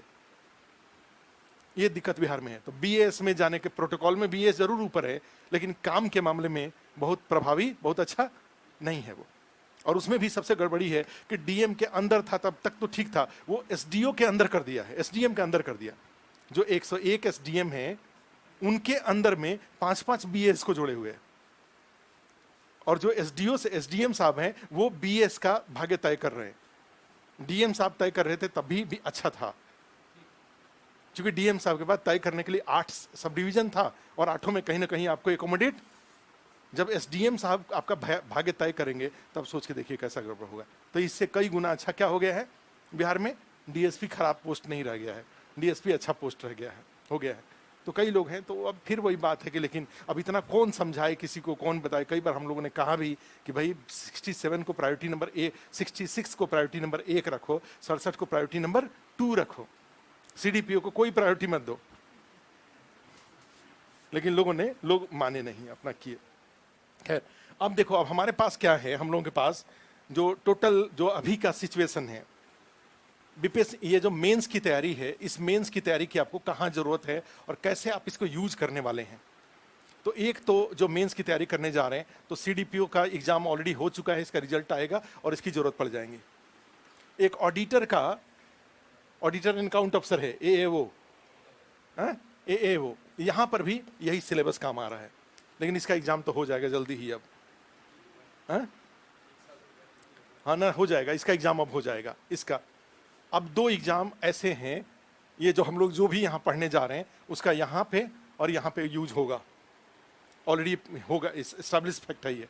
अब 2 रह गया, एक रह गया बीपीएससी 67 और दूसरा रह गया बीपीएससी 68। सबसे बड़ा गड़बड़ी यही किए हुए है, ये एग्जाम ही नहीं हो रहा है, ये सेटल्ड ही नहीं हो रहा है। अगर ये सेटल हो जाता तो 68 का अब तक नोटिफिकेशन वगैरह सब आ गया होता, इसका फॉर्म वगैरह डला गया होता। अब दिसंबर में अगर ये हो गया होता ये वाला, तो 68 का तक सब कुछ आ गया होता, इसका पीटी का डेट आ गया होता, इसका पीटी का डेट आ गया होता, लेकिन वो आया नहीं अभी तक। ये यही लटकाए हुए बिल्कुल, ठीक है। किसी उल्टा ग्रह नक्षत्र में चाहे लोगों की नजर लग गई है, क्योंकि इसमें बहुत अच्छा पोस्ट है। ये अभी तक का 66 के बाद, 60-62 के बाद, 60-62 के बाद सबसे अच्छी वैकेंसी है ये। 60-62 में एएस के, बीएस के, डीएसपी के सबके पोस्ट बड़े अच्छे थे, उसके बाद ये पोस्ट आया हुआ था, इसलिए इस पर थोड़ा ज्यादा ही लोग मेहरबान हो गए हैं। खैर, तो इतने जगह पे मेंस की जरूरत है। इसके यहाँ मेंस की जरूरत कैसे है भाई, इसका अभी तक एग्जाम का डेट नहीं है पीटी का। तो अगर मान लीजिए कोई कैंडिडेट ऐसा होता है जो अगर यहाँ पे मेंस की तैयारी पहले कर ले, या अभी से मान लीजिए पीटी तैयारी करना शुरू करे, तो कितने दिन तक पीटी की तैयारी करेगा। और पीटी की तैयारी कर लिया, चलो बहुत साल भर पीटी की तैयारी किया, उसके बाद जाकर के बीपीएससी 68 का पीटी दे लिया, और देने के बाद कई बार बीपीएससी क्या करेगा, 4 ही महीने में मेंस ले लेगा। तो पीटी पे आपने 1 साल 1.5 साल टाइम दिया और मेंस पे 4 महीना। वो 4 महीने में मेंस संभलता नहीं है, कमांड ओवर कंटेंट नहीं हो पाता है, नहीं होता है शब्दों के साथ खेलना। भाई हमने क्या बताया कि पास कौन करेगा, मेंस पास कौन करेगा, जो अपने कंसेप्ट और कंटेंट के साथ खेलने की स्थिति में हो। और बीपीएससी में कंसेप्ट और कंटेंट के साथ खेलना मुश्किल नहीं है, क्योंकि यहां पे सिलेबस छोटा है, ठीक है। यहां पे क्या होता है, 2 होता है, 2 तरह के लोग होते हैं, एक होते हैं अनुमान वाले और एक होते हैं याद वाले। बीपीएससी में क्वालिफाई कौन करता है, याद वाले। अगर आपका जो क्वेश्चन वहां पे आ रहा है 60% अगर याद यूज हो गया तो आपको पास करने से कोई नहीं रोक सकता। अगर 60% अनुमान हो गया तो फिर आपको पास करने से कोई पास नहीं करा पाएगा। याद वहां यूज होता है। तो याद के लिए क्या जरूरी है, थोड़ा टाइम मिलना चाहिए। याद तो तब होगा ना जब कुछ समय मिलेगा, नहीं तो फिर बहुत मेहनत करना पड़ेगा। कमांड कंटेंट पर कमांड करने के लिए एकदम तैयारी करके गए हुए हैं और क्वेश्चन उस तरह का मिल गया, 8 में से 5 क्वेश्चन उस तरह का मिल गया, और वो 5 क्वेश्चन को हमने क्या किया, छाप दिया। जो प्लान करके गए थे, थॉट प्लान करके गए थे, उसी तरह का क्वेश्चन था, और वहां पे जाके हमने जो बाकी 3 क्वेश्चन था उसमें याद और अनुमान सब मिला जुला करके लिख डाला। जो 5 क्वेश्चन में पता चला कि 38 में 32-33 नंबर आ गया, 32-32 नंबर आ गया, तो 5 क्वेश्चन में 32-32 आ गया, तो आपको कितना आ गया, 160 आ गया। और 3 क्वेश्चन में 10-10, 15-15 नंबर भी अगर आ गया तो सोचो अराउंड 200 हो गया, आपका काम हो गया। तो वो 5 क्वेश्चन जो होना चाहिए वो क्या होना चाहिए, वो याद वाला होना चाहिए, ठीक है। और याद वाले के लिए जरूरी है कि फिर आपको थोड़े टाइम मिले, और ये फायदा ये कराएगा कि अभी कोई बीपीएससी 68 में अगर मेंस पे तो उसका सिलेबस पता चल जाए, उसका नोट्स जो वो 6 टोटल कॉपी बनना है जीएस वाला, वो 6 कॉपी उसका बन जाए, एक साइंस टेक का कॉपी बन जाए, एक इकोनॉमी का कॉपी बन जाए, एक पॉलिटी का बन जाए, एक इंडियन ज्योग्राफी का बन जाए, एक डेटा इंटरप्रिटेशन का बन जाए, एक हिस्ट्री का बन जाए, और फिर करंट अफेयर्स का भी उसी तरह से Indo China relation, Indo Nepal relation, Indo Sri Lanka relation, Russia Ukraine relation, India concern, इस तरह का 3-3, 4-4 पेज का आपके पास खूब सुंदर सुंदर 2-2, 3-3 पेज का स्टेपल किया हुआ अगर नोट्स एक फाइल में जुड़ जाए, ये सब चीजें हो जाए, ठीक है। और ये 6 कॉपी अगर आ गया और उसको बार बार लिख के अगर आपने, तो ये 68 का बहुत कुछ तो रेंज में आ गया ना। अब 68 के पीटी के बाद 2 तरह के लोग होंगे, एक होंगे जो तैयारी करेंगे और दूसरा जो पता चला कि रिवीजन करेंगे, रिवीजन और टेस्ट आंसर लिखने का प्रैक्टिस करेंगे। किसके क्वालिफाई होने के चांसेस रहेंगे? जो रिवीजन और आंसर लिखने का प्रैक्टिस करेंगे। और फिर यहाँ पे हमेशा ध्यान रखने की जरूरत है, यहाँ पर सोच ही इंपॉर्टेंट, बीपीएससी मेंस के लिए सबसे बड़ी बात है वो थॉट इंपॉर्टेंट है, उसका कोई प्री कंडीशन नहीं है। एक होता ना प्री कंडीशन होना, भाई मुझे अमीर होना होगा, मुझे आईएएस का बेटा बेटी होना चाहिए, मुझे शहरों में रहने वाला होना चाहिए, मुझे दिल्ली में रहने वाला होना चाहिए, मुझे इस धर्म का होना चाहिए, उस धर्म का नहीं होना चाहिए। ये कोई मैटर करता है? इस जाति का होना चाहिए, उस जाति का नहीं होना चाहिए, ये सब बीपीएससी मैटर करता है? कुछ मैटर नहीं करता है। क्या मैटर करता है? वो 6 कॉपी। और जिसके पास वो 6 कॉपी सही ढंग का आ गया और उसको उसने बार बार डायग्राम फ्लो चार्ट बना बना करके रट लिया, तो कोई 22 साल का 21 साल का बच्चा भी बीपीएससी क्वालिफाई कर सकता है। और ऐसा अगर नहीं करते हैं तो 35 साल में भी स्ट्रगल करते रह जाएंगे, क्योंकि आपको जा करके वहां पे भाई आपका तैयारी सेटल्ड ही नहीं होगा, तैयारी कंक्लूड ही कभी नहीं होगा। भाई मौर्य कला भी आपका कंक्लूड ही नहीं हुआ है, अभी तो खुला है, ओपन है। वो एक आदमी गया वहां पे जाकर के मौर्य कला पर अनुमान लगा लगा के लिख रहा है, और एक आदमी याद लिख रहा है। संथाल विद्रोह आया हुआ है, एक आदमी अपना याद लिख रहा है और एक आदमी अनुमान लिख रहा है। भूमि सुधार और उससे रिलेटेड क्वेश्चन कुछ आया हुआ है, एक आदमी याद लिख रहा है और एक आदमी अनुमान लिख रहा है। कृषि उत्पादों का विपणन, एक आदमी याद लिख रहा है और एक आदमी अनुमान लिख रहा है। कौन क्वालिफाई होगा? निश्चित रूप से याद क्वालिफाई होगा। तो बीपीएससी में याद पास करता है, अनुमान पास नहीं करता है। अब ये है कि वो याद आप कितने जल्दी उस याद तक पहुंच जाते हैं, यही मैटर करता है। कुछ लोग भटकते रहते हैं, ठीक है, कुछ लोगों के पास नोट्स है, कुछ लोगों के पास नोट्स नहीं है, ये सारी मिक्सअप बातें होती हैं। तो ये मेंस में जाएंगे तो 68 का 67 में तो अब तो ज़्यादा टाइम नहीं है। अब यही है कि आप अपनी स्थिति के अनुसार, हमने बार बार इस बात को बोला हुआ है कि अभी जो पेपर हुआ था, ये जो 67 का पीटी का पेपर हुआ था, तो उस पेपर के साथ एक कॉमन जरूर आया, पेपर कैंसिल हो गया। कैंसिल होने के बाद एक सूचना ये मिली कि भाई हर आदमी का 109 सही हुआ है। कितना सही हुआ है? 109 सही हुआ है, क्योंकि पिछली बार कट ऑफ कितना था? 108 से मेरा एक ज्यादा था। और ऐसा एक आदमी नहीं बोला, मुझे कई आदमियों ने बोला कि मेरा 109 सही था। आपका भी 109 सही है तो मेंस तैयारी करिए, अदरवाइज तो सच्चाई तो आप जानते ही हैं कि आपका कितना सही था। तो जिसका जितना सही था उसके अनुसार आप अपनी क्या करिए, तय कर लीजिए। और जून के लास्ट वीक में या जुलाई के फर्स्ट वीक में मुझे लगता है कि पीटी का एग्जाम होगा। जून के फर्स्ट लास्ट वीक में या जुलाई में, ऐसा लगता है। अभी तो मान लीजिए 20 तारीख चल रहा है, तो इसका मतलब ये हुआ 45-50 दिन का समय है, ऐसा हो भी सकता है। लेकिन अभी क्वेश्चन पेपर बनना है, कई सारे बीपीएससी के पास एग्जाम है, तो 100% सही नहीं भी कहा जा सकता है। लेकिन फिर भी आप मान के चलिए, आपको तो अपना शॉर्टेस्ट मान के चलना चाहिए। तो जिनका जो पीटी में स्थिति है उसके अनुसार अपनी स्ट्रेटजी तय करें। भाई 9 घंटे पीटी पढ़ने का भी टाइम नहीं है, क्योंकि 9 घंटे मान लीजिए पीटी पढ़ते रह गए और पीटी दे ही लिए और पीटी अच्छा चला गया, तो उसके बाद मेंस की तैयारी अगर नहीं है तो फिर ये पीटी किस काम का है? क्लियर है? तो अगर पीटी ठीक ठाक स्थिति में है, भाई 3-4 घंटे के पढ़ने से पीटी का रिवीजन अगर हो रहा है, भाई सोर्स बदलने की जरूरत नहीं है। अगर मान लीजिए 110 क्वेश्चन आपका सही हो रहा है या 100+ आपका सही हो रहा है, तो जिस सोर्स का यूज करके इतना हो रहा था उस सोर्स को अब बदलने की आवश्यकता नहीं है। और डेली क्या करें, डेली तय कर लीजिए कि टोटल 8 सेक्शन है, उसमें से 3 सेक्शन का पेज हमें डेली पलटना है। डेली हमें इकोनॉमी, पॉलिटी, ज्योग्राफी या कुछ इकोनॉमी, हिस्ट्री और पॉलिटी रख लिया, एक दिन ज्योग्राफी और इस तरह से साइंस रख लिया, और एक दिन करंट अफेयर्स और मैथ रीजनिंग रख लिया। और इस तरीके से डेली हर 2-3 दिन पे सारे सेक्शन तक पहुंच जाइए।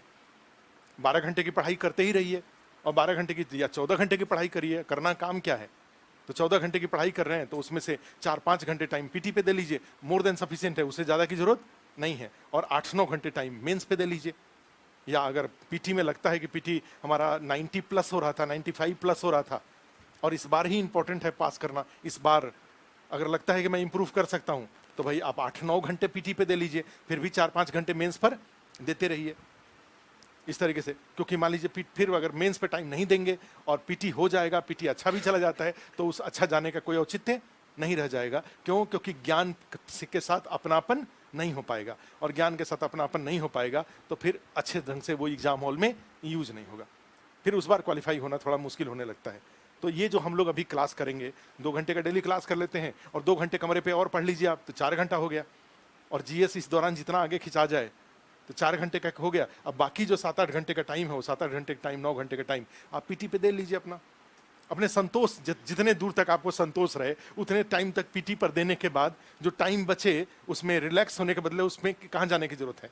मेंस पर जरूर जाने की जरूरत है। मेंस को भी साथ में करते रहने की जरूरत है। मेंस नहीं करते रहिएगा, पीछे छूट जाएगा, मेंस का सिलेबस अच्छा नहीं होगा। तो इस तरीके से ये जो मेंस हम लोग करने जा रहे हैं वो मेंस का हमारा काम आएगा। कई लोगों का तो पूरा भी हो चुका है, ये इकोनॉमी लास्ट है क्या? कई लोगों का इकोनॉमी लास्ट है ना। कई लोग ऐसे हैं जिनका की इकोनॉमी अभी अपने यहाँ हमें लग रहा है कि सुबोध मिश्रा का ज्योग्राफी हो गया था, डेटा इंटरप्रेशन 2-2 बार हो गया था, साइंस टेक्नोलॉजी भी तुरंत ही हुआ है, उसके बाद पॉलिटी भी हुआ है अभी तुरंत ही, इंग्लिश मीडियम अलग, हिंदी मीडियम अलग, पॉलिटी हुआ है, और हिस्ट्री करुणेश सर अभी हिस्ट्री कराए हैं, तो सिलेबस ऑलमोस्ट हो गया है। विवेक मिश्रा करंट अफेयर्स सप्ताह सप्ताह करा ही रहे थे। मेरा बस एक इकोनॉमिक्स वाला केवल सिलेबस ये बचा हुआ है कई लोगों का, ठीक है। अब इकोनॉमिक्स से फिर हम लोग इकोनॉमिक्स अब शुरू कर रहे हैं। हमने इकोनॉमिक्स इसलिए बचा के रखा था कि पीटी के एग्जाम के बाद शुरू करेंगे, तो इकोनॉमिक्स से शुरू कर रहे हैं। अब इकोनॉमिक्स के बाद फिर चीज़ें रिपीट हो जाएंगी, इकोनॉमी के बाद फिर साइंस टेक्नोलॉजी आ जाएगा, फिर इस तरह से एक एक करके डेटा इंटरप्रेशन आ जाएगा। डेटा इंटरप्रेशन तो हम बीच में ही रखेंगे किसी किसी दिन, क्योंकि बीच में कभी 66 का इंटरव्यू अभी चल रहा है, थोड़ा बहुत इंगेजमेंट उसमें भी है, तो एक सेक्शन हम बीच में रखेंगे अपने साथ, जिससे कि कोई गैप ना होने पाए क्लास में। क्लियर है? तो ये सिचुएशन है। तो आप लिख लीजिए, उसमें लिस्ट ऑफ टॉपिक्स लिखिए एक बार।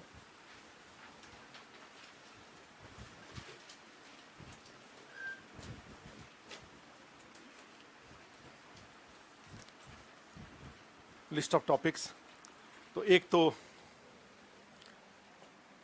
पहले, सबसे पहले तो जीएस पेपर 1 लिख दीजिए। और जीएस पेपर 1 में जा रहे हैं तो इसके 3 सेक्शन हैं, इतिहास एवं संस्कृति, हिस्ट्री एंड कल्चर। दूसरा डीआई, और तीसरा करंट अफेयर्स या समसामयिक मुद्दे।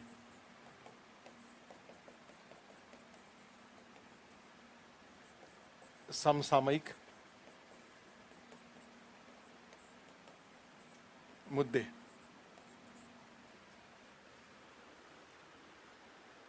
क्या क्या हो गया? इतिहास एवं संस्कृति, history and culture, DI, current affairs और समसामयिक मुद्दे। 300 मार्क्स है यहाँ पे, 300 अंक है यहाँ पे। 114 अंक है, ये 72 अंक है, 72 मार्क्स है, और ये भी 72, सॉरी क्या है, 114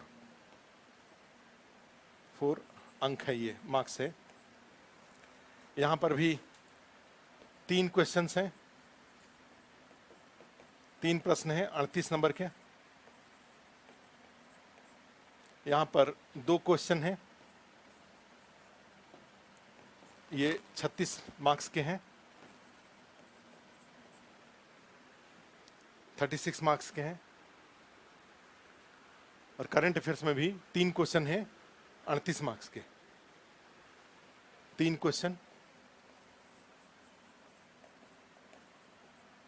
क्वेश्चंस इनटू 38 मार्क्स। तो इस तरीके से है ये। टोटल हुए 300 मार्क्स, 8 क्वेश्चंस हैं।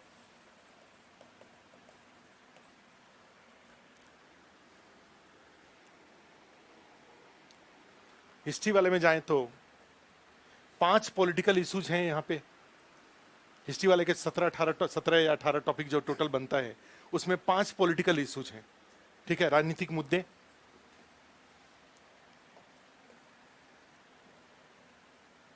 राजनीतिक मुद्दे, पॉलिटिकल इश्यूज, कौन कौन से 5 मुद्दे हैं? एक 1857 है, दूसरा चंपारण है,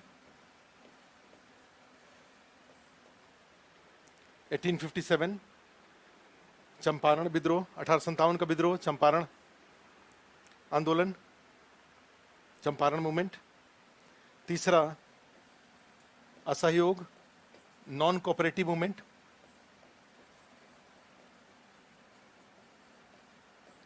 non cooperative movement, non cooperation movement. उसके बाद सविनावज्ञा, सिविल डिसोबीडियंस।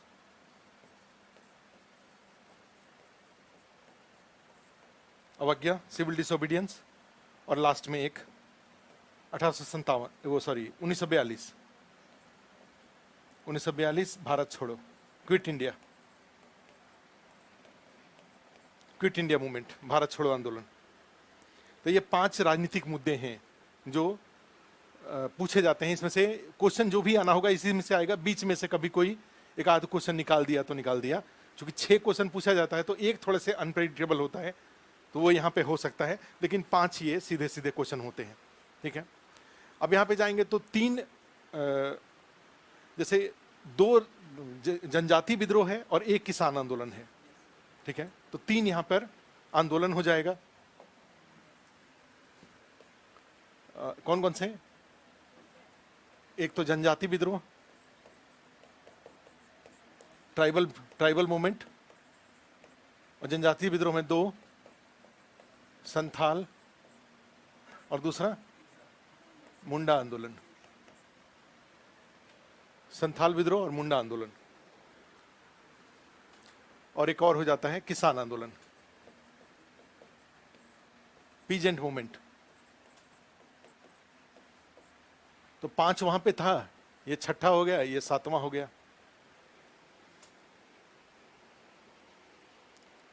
चार कला से रिलेटेड हैं, 4 टॉपिक कला वाले हैं।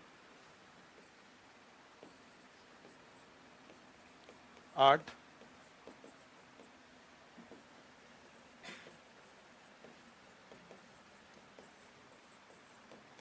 Architectures, arts and architecture. कौन कौन से? कला एवं कला ही हो गया, तो कला में जाएंगे तो 4 हो जाएगा। कौन कौन सा?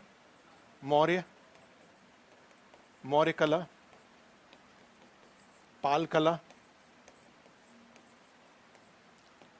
2 पेंटिंग है, पटना कलम, मधुबनी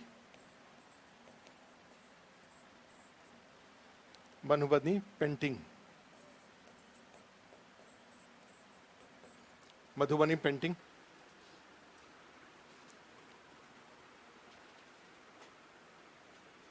ठीक है, 4 थिंकर्स हो जाते हैं, 4 थिंकर्स हैं, ठीक है। 9 पॉलिटिकल थिंकर्स इनको बोला जाता है। राजनीतिक 4 थिंकर्स हैं। थिंकर्स को हिंदी में क्या बोलेंगे? विचारक। 4 विचारक हैं, गांधी, नेहरू, टैगोर और अंबेडकर। 4 हैं। आगे आजकल कुछ कुछ आने लगा है इस तरह से, लेकिन जो रेगुलर, जो कंपल्सरीली आपको तैयार करना चाहिए, ठीक है, कंपल्सरीली जिन 4 थिंकर्स को तैयार करना चाहिए, उसमें कौन कौन से हो जाएंगे? गांधी, नेहरू, टैगोर और अंबेडकर।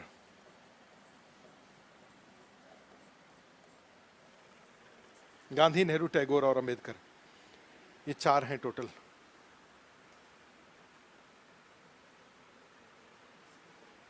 और 2 टॉपिक और है बिहार में, तकनीकी शिक्षा का विकास, एक development of technical education in Bihar, और दूसरा एक आता है वो पत्रकारिता पत्रकारिता का विकास, लेकिन वो भी थोड़े अनकॉमन ही हैं।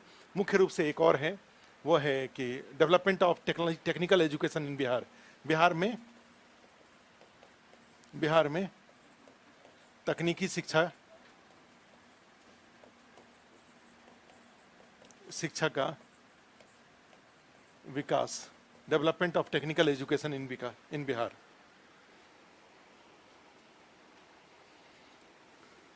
ठीक है। और बीपीएससी में हिस्ट्री कल्चर के साथ सबसे अच्छी बात यह है कि यहाँ पे किसी टॉपिक को एक दूसरे से जोड़ के नहीं पढ़ा जाता है। सब यहाँ पे क्या है, बिल्कुल अलग अलग है। कई जगह पे डेवलपमेंट पढ़ना जरूरी होता है, यहाँ पे कोई डेवलपमेंट पढ़ने की जरूरत नहीं है। आपके पास खूब सुंदर सुंदर क्या होना चाहिए, ये जो A4 साइज का पेज है उसमें 3-4 पेज हुआ 1857, 2-3 पेज हुआ चंपारण, 2-3 पेज हुआ असहयोग आंदोलन, 2-3 सविनय, 2-3 भारत छोड़ो। क्लियर है? तो इस तरीके से आपका नोट्स बना होना चाहिए, फाइल बना होना चाहिए। क्लियर है? तो सारे डिस्क्रीट टॉपिक हैं, ये अलग अलग हैं, ये इसमें कोई डेवलपमेंटल लिंक नहीं है। और जब ये 17 टॉपिक, जो टॉपिक यहाँ पे हुआ, ये याद हो जाए, इसका नोट्स बन जाए, याद हो जाए, उसके बाद फिर थोड़ा बहुत, और वैसे भी तो पीटी में आप हर फैक्ट को, छोटी छोटी बातों को तो पढ़ते ही हैं, डेवलपमेंट तो आपको याद ही है। ऐसा थोड़ी है कि development of freedom struggle in India ये आपको नहीं पता है, उग्रवादी उग्रवादी कौन कौन कर हैं, सब तो आपने पढ़ा ही हुआ है।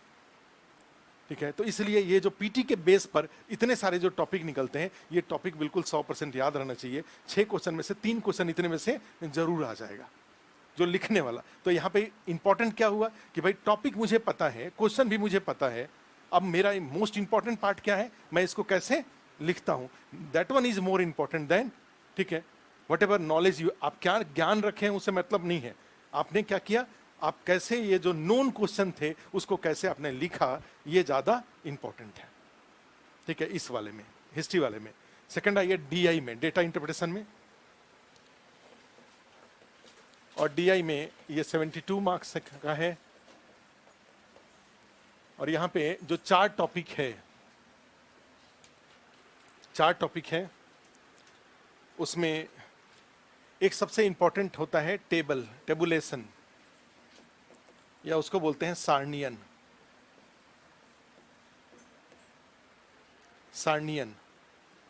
टेबल दिया हुआ है, उससे कंक्लूजन निकालिए, उसमें से जोड़ घटाव करना होगा। एक प्रॉपर टेबल दिया हुआ है किसी 5 ईयर प्लान का, या किसी डेटा का, किसी कॉलेज में, किसी लाइब्रेरी में, बुक वगैरह का, और उसमें से फिर आपको कंपेयर कर करके नीचे आंसर निकालना है। जो डेटा दिया हुआ है उसको इंटरप्रेट करिए, और उसके लिए सबसे इंपॉर्टेंट क्वेश्चन कौन सा होता है, टेबुलेशन वाला, सारणियन वाला। एक ये क्वेश्चन है। अब देखो यहीं पे क्या है, डिफरेंस है। थोड़े दिन पहले तक बीपीएससी में स्टैट पूछता था, स्टैटिस्टिक्स पूछता था, क्वेश्चन दिया रहता था, उस क्वेश्चन को आप हल करिए। माने सारा डेटा दिया हुआ है, किसी रेलवे में एक्सीडेंट का, या कहीं पे कई सालों में जनसंख्या का, आप उससे टेबल बनाइए, ये क्वेश्चन आता था। उसी तरह से मान लीजिए किसी 5 ईयर प्लान का, किसी बैंक का, सारा डेटा दिया हुआ है, आप उससे पाई डायग्राम बनाइए। ठीक है, या हिस्टोग्राम बनाइए, किसी स्कूल का डेटा दिया हुआ है, आप हिस्टोग्राम, आयत चित्र बनाइए, दंड चित्र आप बनाइए। इस तरह से होता था। लाइन डायग्राम, आप रेखा चित्र बनाइए। अब बीपीएससी ने क्या कहा कि मेरे जो प्यारे बच्चे हैं उन तो ये तो इनके दिमाग पर तनाव डाल देगा, ये तो बनाइए क्या होता है। मैं ऐसा करता हूं, इसको बना के दे देता हूं और बोलता हूं कि बेटा इसको देख करके इसको देखो। माने बनाना आपको बनाना भी नहीं है, क्या हुआ है, ऑलरेडी बना हुआ है, आपको क्या करना है, उसको देख के कुछ कंक्लूजन, कुछ नीचे क्वेश्चन दिया हुआ है, उसको इंटरप्रेट करिए। तो ये डेटा इंटरप्रिटेशन जो है वो स्टैट से डिफिकल्ट है कि इजी है, ये इजी है। हाँ, ये जरूर होता है कि उसको वहां भी बहुत भारी भारी लोग मिल जाते हैं जिनका कि मैथ देखते ही बिछावन पे गिर जाते थे। ठीक है, तो ऐसे लोग उसको मिलते हैं। तो एक तो टेबुलेशन वाला है, और दूसरा डायग्राम का है, आरेख जिसको बोलते हैं, आरेख।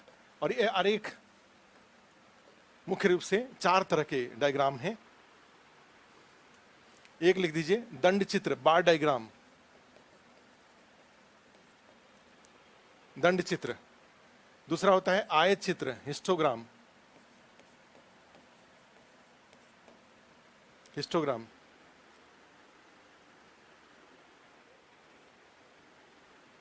और तीसरा होता है थर्ड वृत्त चित्र,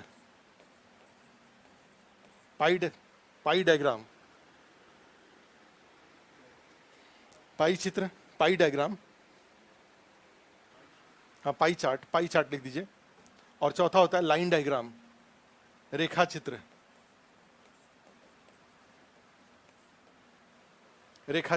लाइन डायग्राम। ठीक है, तो ये 4 हुए। और उसके बाद बीपीएससी का एक और जो मन करे, कई बार वो अलग तरह का कुछ कैलकुलेशन बेस पे मिसलेनियस में एक मान सकते हैं, कुछ भी ऐसा कर सकते हैं वो। अदरवाइज ये इतने से आपका 2 क्वेश्चन हो जाता है, बार डायग्राम वाले से, हिस्टोग्राम वाले से, वृत्त पाई चार्ट से और लाइन डायग्राम से। लाइन डायग्राम का एक क्वेश्चन पूछते ही हैं वो, उसके बाद पाई डायग्राम पर भी क्वेश्चन पूछते हैं, हिस्टोग्राम पर भी क्वेश्चन पूछते हैं। हिस्टोग्राम ये वाला हुआ, ऐसे जो हुए हिस्टोग्राम हो जाते हैं। ठीक है, बार डायग्राम में भाई अलग अलग होगा, जैसे मान लीजिए ये हुआ, या मल्टीपल बार डायग्राम हो सकता है, सब डिवाइडेड बार डायग्राम हो सकता है, परसेंटेज सब डिवाइडेड बार डायग्राम हो सकता है, कई तरह के हो सकते हैं।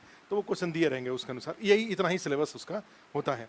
और इसी में से 10-10 क्वेश्चन अगर आप प्रैक्टिस कर जाते हैं तो वहाँ पे नज़र पेपर में जब आएगा तो आपको वो सारे चित्र अजूबे नहीं लगेंगे। नहीं, अब एकदम से पता चला कि कभी देखे ही नहीं है और एकदम से सामने पड़ जाएगा, तब तो अजूबा लगेगा, लेकिन अदरवाइज अजूबा नहीं लगेगा। नेक्स्ट आ जाइए, करंट अफेयर्स। करंट अफेयर्स 3 तरह का है, समसामयिक मुद्दे, और इसका मैं लिस्ट नहीं दूंगा, जो है बस आपको ध्यान में रखना है। एक अंतर्राष्ट्रीय, इंटरनेशनल इशूज, अंतर्राष्ट्रीय मुद्दे। अब ऐसे अंतर्राष्ट्रीय मुद्दे जिसमें 400 शब्द बनता हो, 400 वर्ड वहां पे हो, ऐसे अंतर्राष्ट्रीय मुद्दों पे क्वेश्चन नहीं पूछा जाता है जहां पे 400 वर्ड ना हो। दूसरा राष्ट्रीय, नेशनल इशूज मुद्दे। अब राजीव गांधी का जो कन्विक्ट थे, जो हत्या के लिए कन्विक्ट थे, उनको छोड़ दिया गया जेल से। अब ये कोई बहुत बड़ा मुद्दा नहीं है, अब 2-3 दिन तक न्यूज में रहेगा, उसके बाद ये कहानी खत्म हो जाएगा कि क्या ऐसे लोगों को। अब राज्यपाल, सुप्रीम कोर्ट का एक जजमेंट आ गया कि इस मामले में जो मंत्रिमंडल है उसका जो सजेशन है वो राज्यपाल के लिए बाध्यकारी है, बाइंडिंग है, जो कल जिसके आधार पर तमिलनाडु में छोड़ा गया उसको। तो एक ये इशू है, तो सेंटर स्टेट रिलेशन में ये जरूर आ सकता है कुछ कुछ मामलों में। तो राष्ट्रीय मुद्दे। और तीसरा बिहार, क्योंकि आजकल बिहार पे भी क्वेश्चन पूछा जाने लगा है, बिहार मुद्दे।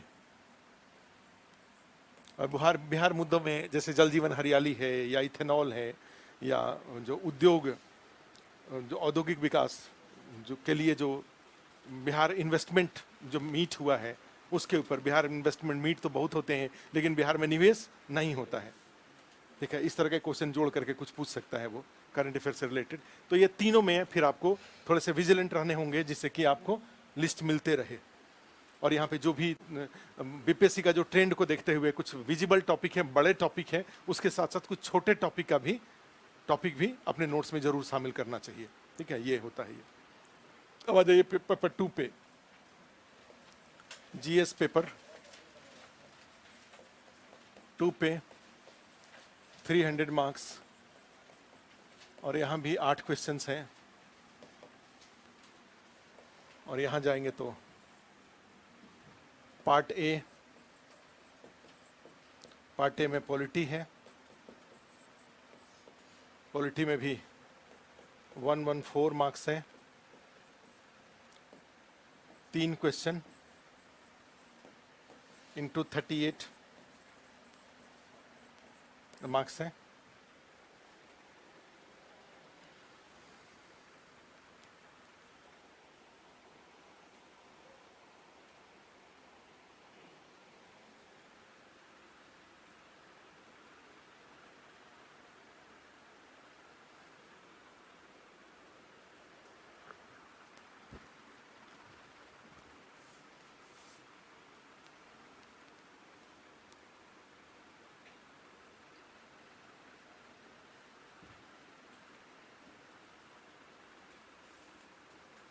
ऑनलाइन स्टूडेंट्स पर बिल्कुल ध्यान है, अभी तक ध्यान नहीं था।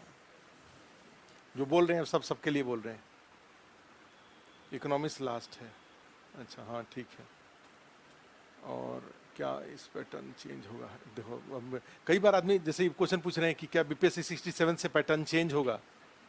चैन से रहने का मन नहीं है क्या? मैंने कई बार आदमी को लगता है कि भाई हो गया तो फिर मैंने कई बार होता है ना कि आदमी को यही तो बीपीएससी की सबसे बड़ी समस्या है कि लोग जैसे क्यों कहा हमने कि 2 बार बात नहीं माने और तीसरी बार बात मान गए। तो चैन से कई बार जब सीधे सीधे दिखाई देता है कि ये रोड मैप फॉलो करते हुए मेरा काम हो रहा है तो मुझे शीर्षासन करने की क्या आवश्यकता है? भाई पता है कि 17 टॉपिक को पहले क्या करना चाहिए? भाई 17 टॉपिक को पहले अच्छा कर लें, मैंने ऐसा कर ले कि कभी सोए भी आंसर एकदम फ्लो चार्ट में आ रहा हो। जब मेरा इस तरह से सिलेक्शन हो ही जाएगा और हो ही रहा है, सबका सिलेक्शन हो रहा है, तो मुझे फिर शीर्षासन करने की कोई आवश्यकता नहीं है। लेकिन कुछ लोग और ऐसे लोग वो होते हैं जो कि ये 17 टॉपिक को ठीक से पढ़ नहीं पा रहे हैं। जो पढ़ते हैं वो भटकते नहीं हैं, मुझे ऐसा भी लगता है। ये सच्चाई है क्या? जिसको पढ़ने में मन लगता है वो 17 के अलावा टॉपिक नहीं खोजता है, जिसको पढ़ने में मन नहीं लगता है वही 17 के अलावा खोजता है। कुछ और पढ़ लें क्या सर? तो कुछ और पढ़ने की जरूरत नहीं है, जो है उसी को पढ़ लीजिए। पहले सारे जो टॉपिक्स यहाँ दिख रहे हैं वो सब कर लीजिए, इसी से हो जाएगा। यही तो बीपीएससी की विशेषता है, इसीलिए तो बीपीएससी में इतने लोग सेलेक्ट होते हैं। नहीं, ज़्यादा स्मार्ट लोग यहाँ नहीं होते हैं, ज़्यादा स्मार्ट इंटरव्यू में भी नहीं होते हैं, यहाँ भी नहीं होते हैं। वो जाके चूँकि मेंस में भी अब सोचो कितना कितना टफ काम है अपने आप को इस दिए गए सिलेबस पर रोक के रखना। ये आसान काम नहीं है, टफ काम है ये, कि मैं इतना सारा कला संस्कृति और मैं केवल 4 ही क्यों पढ़ूं? ये मजाक बात है, मैं बीपीएससी की तैयारी कर रहा हूं, एसडीएम बनना है मुझे। तो समस्या सोचो, देखो कहाँ है कि बीपीएससी में अपने आप को रोक के रख पाना, लेकिन वहीं पे जो रोक के रख लेता है, इसे जो थोड़े से स्मार्ट लोग होते हैं नहीं पास करते हैं। मैंने जहाँ पे हमने यहाँ पे देखा हुआ है, इंटरव्यू में भी जाएंगे तो चेहरे पे वो एक लेवल ऑफ एरोगेंस आ गया, या कई बार आर्गुमेंट करना, बहस करने लगते हैं। मान लीजिए अगर हम लोग जैसे लोग मिल गए तो बता के भैया आराम से नीचे हो जाओ, नीचे हो लो, क्योंकि हमें तो क्या करना है, आप नहीं बात मानेंगे, जो मेरा फर्ज है वो मैं बता दे रहा हूँ, अब नहीं मानेंगे तो आप जाइए। तो बार बार जैसे मान लीजिए मौका दे रहे हैं, बातचीत कर रहे हैं, आप नीचे नहीं हो रहे, तो फिर तो वहाँ बैठे ही हुए हैं वो 1100 लोगों का सीट तो खाली है ना वहाँ पे। 2 तरह का सिलेक्शन है, एक 700 और दूसरा 1100, ठीक है। तो बार बार बोल रहे हैं कि भाई थोड़ा सा आराम से हो जाओ, ऐसे हो जाओ। अब गलत बात नहीं, आपको भी लग रहा है कि ऐसा होना ठीक है, लेकिन वो कई बार लोग आदतन होते हैं, नहीं मानते हैं बात को। डिसेंट होना, स्मार्ट होना और एरोगेंट होना, दोनों 2 चीज होता है। और बीपीएससी में एरोगेंस का तो कहीं कोई रोल ही नहीं है, कुछ हो ही नहीं सकता, सवाल ही नहीं पैदा होता। इंटरव्यू में 60 नंबर देंगे, 55 नंबर दे देंगे। वहां तो ऑप्टिमम लेवल ऑफ हम्बलनेस, माने उदारता की अधिकतम सीमा। और ऐसे भी पीसीएस की जरूरत भी है भाई, डीएम के पास और बाकी जा रहे हैं। जैसे वो नहीं है, सोनू कुमार है, बोलता है कि तेज प्रताप बोल रहे हैं कि तुम आईएएस बन के मेरे अंदर काम करना। अब देखो तेज प्रताप का अकड़न, तुम आईएएस बन के मेरे अंदर काम करना, और उस जो चला है उसका अकड़न देखिए। भाई नहीं, मैं किसी के अंदर काम नहीं करूंगा, है? फोन काट देता है कि मैं आपके अंदर काम नहीं करूंगा। सोचो उसका आकलन देखो। तो एक्चुअली क्या होता है, पीसीएस का जो पोस्ट है उसकी जरूरत थोड़े से उदार लोगों की है, ठीक है। वहां पे तेज प्रताप जी जैसे लोग रहेंगे। तो ये हो गया पॉलिटी में। अच्छा, दूसरा हो गया पार्ट बी। पार्ट बी में भी 114 मार्क्स, 3 इकोनॉमी एंड ज्योग्राफी, दोनों इंडियन इकोनॉमी है और इंडियन ज्योग्राफी है, दोनों इंडियन है, विथ रेफरेंस ऑफ बिहार दोनों में। और यहां पे जाते हैं तो यहां भी 3 क्वेश्चन इनटू 38 मार्क्स। और यहां साइंस टेक्नोलॉजी पार्ट सी, विज्ञान प्रौद्योगिकी, और विज्ञान प्रौद्योगिकी में जा रहे हैं तो 2 क्वेश्चन है यहाँ पे इनटू 36, यहाँ पे 72 मार्क्स।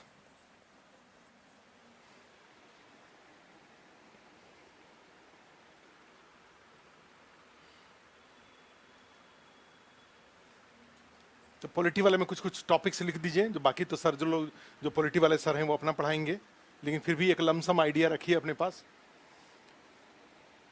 पॉलिटी में लिखिए इंडियन पॉलिटी,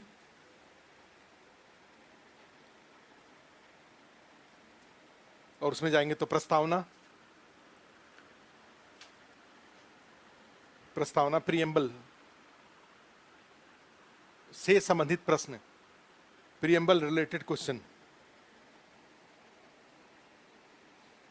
से संबंधित प्रश्न, प्रीएम्बल रिलेटेड क्वेश्चन। कई बार क्वेश्चन पूछा हुआ है, जैसे बीपीएससी में पूछा हुआ है कि प्रस्तावना में निहित दर्शन का महत्व बताइए, प्रस्तावना में निहित दर्शन एवं उनका महत्व बताइए, डिस्कस द फिलोसफीज, ठीक है, and their importance of preamble. तो प्रस्तावना में एक तरह से दो तरह के क्वेश्चन हुआ है। क्वेश्चन आता है कि प्रस्तावना का महत्व बताइए, वो अलग चीज है, और प्रस्तावना में निहित दर्शन का महत्व बताइए, वो अलग चीज है। वहां स्वतंत्रता, समानता, न्याय, ये सब दर्शन है, ठीक है, और उसके लिए उसका क्या इंपॉर्टेंस है, ये सब डिस्कस करना होता है। तो दो तरह के वहां से क्वेश्चन आता है। ओवरऑल इंपॉर्टेंस ऑफ प्रीएम्बल, जो जस्टिसिएबिलिटी ऑफ प्रीएम्बल, प्रस्तावना जो संविधान का भाग है कि नहीं है, इसको लेकर के जो भी जुडिशियल डिसीजंस रहे वो जानना चाहिए, और प्लस प्रस्तावना के अंदर में जो टर्मिनोलॉजीज हैं, और प्लस उनका जो स्वतंत्रता, समानता, न्याय और ये सब जो बंधुता, ये सब जो ये सारे ये फिलॉसफी है, ये दर्शन है, इनका क्या इंपॉर्टेंस है और उनको लागू करने के लिए संविधान में क्या प्रावधान किए गए हैं। तो पूरे एक तरह से कॉन्स्टिट्यूशन का एनालिसिस है ये। कॉन्स्टिट्यूशन का सपोर्ट लेकर के प्रीएम्बल में जो दर्शन लिखे गए हैं उनको आपको आंसर में लिखना पड़ेगा। क्लियर है? तो ये एक हो जाता है। दूसरा लिख दीजिए, नेक्स्ट मौलिक अधिकार, फंडामेंटल राइट्स।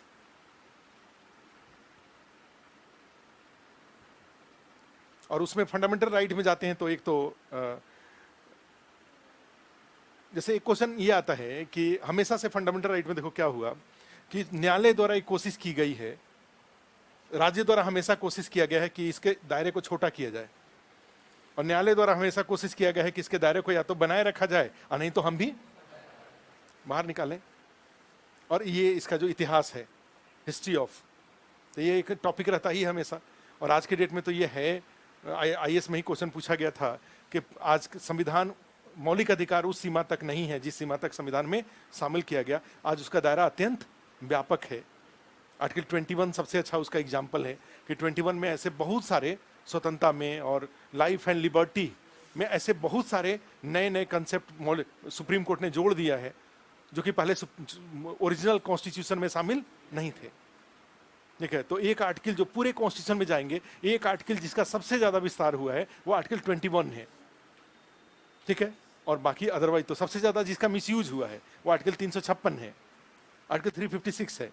ठीक है, लेकिन सबसे ज्यादा जिसका यूज हुआ है, जिसका कहा जाए एक तरह से, वो है आर्टिकल 21, आर्टिकल 21, तो उसमें आता है। तो इसमें लिख दीजिए एक फंडामेंटल राइट्स वाले में आर्टिकल 15, 16, आर्टिकल 15 एंड 16। तो यहाँ पे दो तरह का आरक्षण है, दो तरह का रिजर्वेशन यहाँ पे है, एक सोशल और दूसरा इकोनॉमिक। और फिर एक और रिजर्वेशन पॉलिटिकल रिजर्वेशन है। पॉलिटिकल रिजर्वेशन आर्टिकल 243 में है और 330 और 330, 332 में है। माने एक तीन तरह के राजनीतिक आरक्षण है भारत में। तीन तरह का पॉलिटिकल रिजर्वेशन है, एक पंचायतों में और दूसरा विधानसभा और लोकसभा में। तो तीन तरह का पॉलिटिकल है और एक तरह का इकोनॉमिक है और एक तरह का सोशल है। तो रिजर्वेशन भारत में तीन तरह का दिया हुआ है कॉन्स्टिट्यूशन के अकॉर्डिंग। तो यहाँ पे ओवरऑल 15, 16 और उसके आगे फिर लिख दीजिए, ब्रैकेट में लिख दीजिए, ब्रैकेट में, चूंकि वो कॉन्स्टिट्यूशन फंडामेंटल राइट का पार्ट नहीं है, 243 और 330 और 332, और यहीं पे लिख दीजिए आरक्षण, रिजर्वेशन। क्योंकि ये जातिगत जो जनगणना हो रही है उसका मुख्य आधार क्या है? जो जातिगत जनगणना है उससे फिर ये आरक्षण वाला बखेड़ा बिहार में खड़ा होगा। ठीक है, तो इसका मुख्य मेन पक्ष यही है। तो इसमें क्या लिखेंगे? रिजर्वेशन लिख दीजिए और यहीं पे लिख दीजिए जातिगत जनगणना कि अलग से लिखें, उसको अलग से लिखेंगे, छोड़ दीजिए, लास्ट में लिखेंगे उसको, ये लिख दीजिए। और आर्टिकल 21 लिख दीजिए, जरूर देख लीजिएगा, ध्यान रखिएगा इसी में, यहाँ नहीं, अलग से फंडामेंटल राइट में ही लिखिए 21, आर्टिकल 21। आर्टिकल 25 to 28 धार्मिक स्वतंत्रता, रिलीजियस फ्रीडम।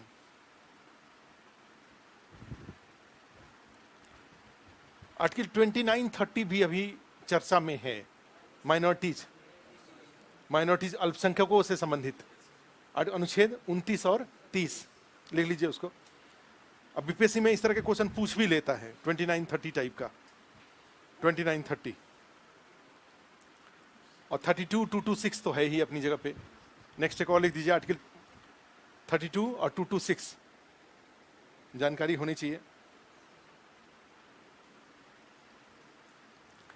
और अब नेक्स्ट भाग में जाइए, डायरेक्टिव प्रिंसिपल, नीति निर्देशक सिद्धांत। अब यूनिफॉर्म सिविल कोड देखो, एक विवाद है। वैसे विवाद तो कैसे इसको क्या कहा जाए, क्योंकि सुप्रीम कोर्ट ने भी बार बार इस पर अपना कमेंट दिया है, तो इसको इस तरह से विवाद नहीं बोला जा सकता, लेकिन फिर भी हो सकता है कि बीपीएससी इससे बचना चाहे आर्टिकल 44 से, ठीक है। लेकिन अब आर्टिकल 44 के साथ सबसे बड़ी गड़बड़ी है कि जो पढ़ने वाले भी अदरवाइज जो पॉलिटिकल इश्यूज में ये माने सबसे ज्यादा मिसअंडरस्टूड आर्टिकल है ये आर्टिकल 44। मिसअंडरस्टूड का मतलब ये होता है कि यूनिफॉर्म सिविल कोड एक बड़ा ही डिबेटेबल टॉपिक है और इसके दोनों पार्ट हैं, दो पार्ट में इसको डिवाइड किया जाता है। एक पार्ट होता है फौजदारी के मामले में तो पहले से ही हम लोग यूनिफॉर्म है, सिविल के मामले में दो होता है, एक होता है इंट्रा रिलीजन और तब आता है इंटर रिलीजन। और डिस्प्यूट किस बात का रहता है, सीधे सीधे किस पे चला जाता है, वो इंटर रिलीजन पे चला जाता है। जबकि ये अभी तो बहुत आगे जाना पड़ेगा, पहले तो भाई यूनिफॉर्म सिविल कोड पहले इंट्रा रिलीजन तो लागू हो। इंटर रिलीजन का मतलब क्या हुआ, भाई पुरुष महिला के बीच का जो डिफरेंसेज हैं, हिंदुओं में भी पुरुष महिला में बहुत सारे डिफरेंसेज हैं, कुछ मामलों में पुरुषों को, कुछ मामलों में महिलाओं को, तो पहले उसको तो यूनिफॉर्म करिए, ठीक है।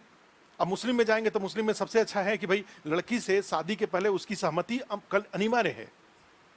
हिंदुओं में तो ऐसा नहीं है, वो तो लेकर के गाय की तरह क्या किया जाता है, यहां से उठा के वहां बांध दिया जाता है। तो लीगली कहां है ये हिंदुओं में प्रोविजन कि शादी के लिए लड़की का सहमति, विवाह अधिनियम 1955 है कि 56 है, कब का है, 55 है, उसमें कहां लिखा हुआ है कि लड़की का सहमति अनिवार्य है हिंदू में, मुस्लिम में तो है। क्लियर है। तो कई मामलों में यहां पर दोनों रिलीजन, दोनों चाहे जितने भी रिलीजन यहां पर हैं, उस सब में उसके यूनिफॉर्म सिविल कोड के दो डायमेंशन होते हैं, एक होता है इंट्रा रिलीजन और दूसरा होता है इंटर रिलीजन। तो पहले कौन सा लागू करने की जरूरत है, ट्रिपल तलाक क्या है, ट्रिपल तलाक इंट्रा रिलीजन रिफॉर्म है, यूनिफॉर्मिटी है। भाई पुरुष को 3 तलाक बोलने का अधिकार है तो महिलाओं को भी 3 तलाक बोलने का अधिकार होना चाहिए, और नहीं तो पुरुषों को भी 3 तलाक बोलने का अधिकार नहीं होना चाहिए। आप कोर्ट में आपको तलाक लेना है, कोर्ट में जाइए, कोर्ट में जाकर कोर्ट के नियम के अनुसार आप तलाक देंगे, चाहे पुरुष को लेना हो चाहे महिला को। ऐसा कैसे हो सकता है कि महिला कोर्ट के नियम के अनुसार और पुरुष जब मर्जी तब तलाक तलाक तलाक बोल दिए, आ रहा समझ में। तो ये क्या हुआ, ट्रिपल तलाक एक तरह से यूनिफॉर्मिटी इन क्या है, ये इंट्रा रिलीजन है ये। तो ऐसे बहुत सारे मामले हैं जो कि पहले इंट्रा रिलीजन के लेवल पे ठीक करना होगा, तब बारी आएगी इंटर रिलीजन की। और जैसे ही मुद्दा उठता है तो कहां का मुद्दा बन जाता है, ये इंटर रिलीजन का मुद्दा पहले बन जाता है, इंटर रिलीजन उसमें गायब हो जाता है। अभी हिंदुओं के अंदर ही इतने सारे रिफॉर्म बचे हुए हैं कि पता चला कि आरएसएस और कौन कौन उसको स्वीकार नहीं करेंगे। क्लियर है। जो यूनिफॉर्मिटी की अगर बात की जाए तो ये होता है। तो ये टॉपिक है, वैसे देख लीजिए, अभी चर्चा में चाहे वैसे लिख लीजिए, uniform civil code UCC article 44, एक अलग से लिख दीजिए आर्टिकल 44, और एक और लिख दीजिए डीपीएसपी वर्तमान स्थिति, प्रेजेंट सिचुएशन ऑफ डीपीएसपी की वर्तमान स्थिति।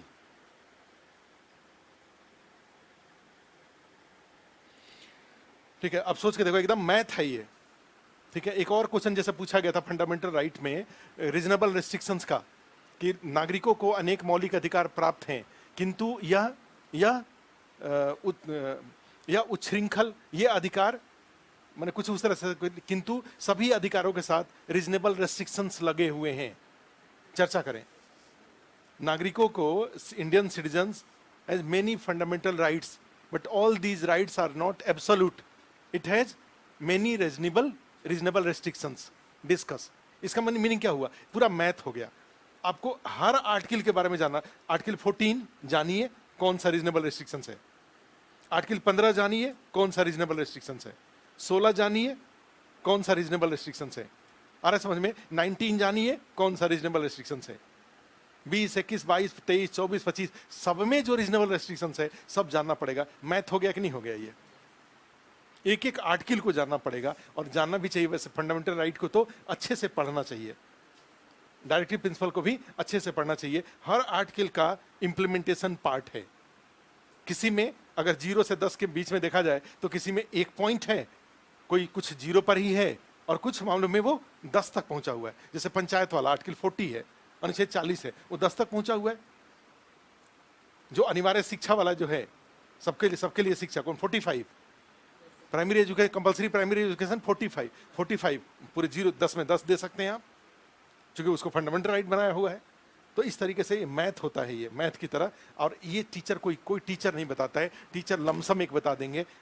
पढ़ना आपको पड़ेगा। टीचर आपको अप्रोच कैसे आंसर लिखा जाएगा, ऐसा क्वेश्चन आएगा, वो बता देंगे 2-4 एग्जाम्पल के साथ। लेकिन हर आर्टिकल को पढ़ना और उसमें कौन कौन से रीजनेबल रेस्ट्रिक्शंस हैं ये खुद आपको करना पड़ेगा।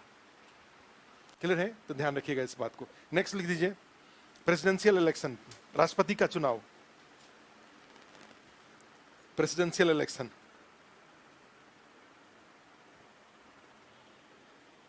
का चुनाव।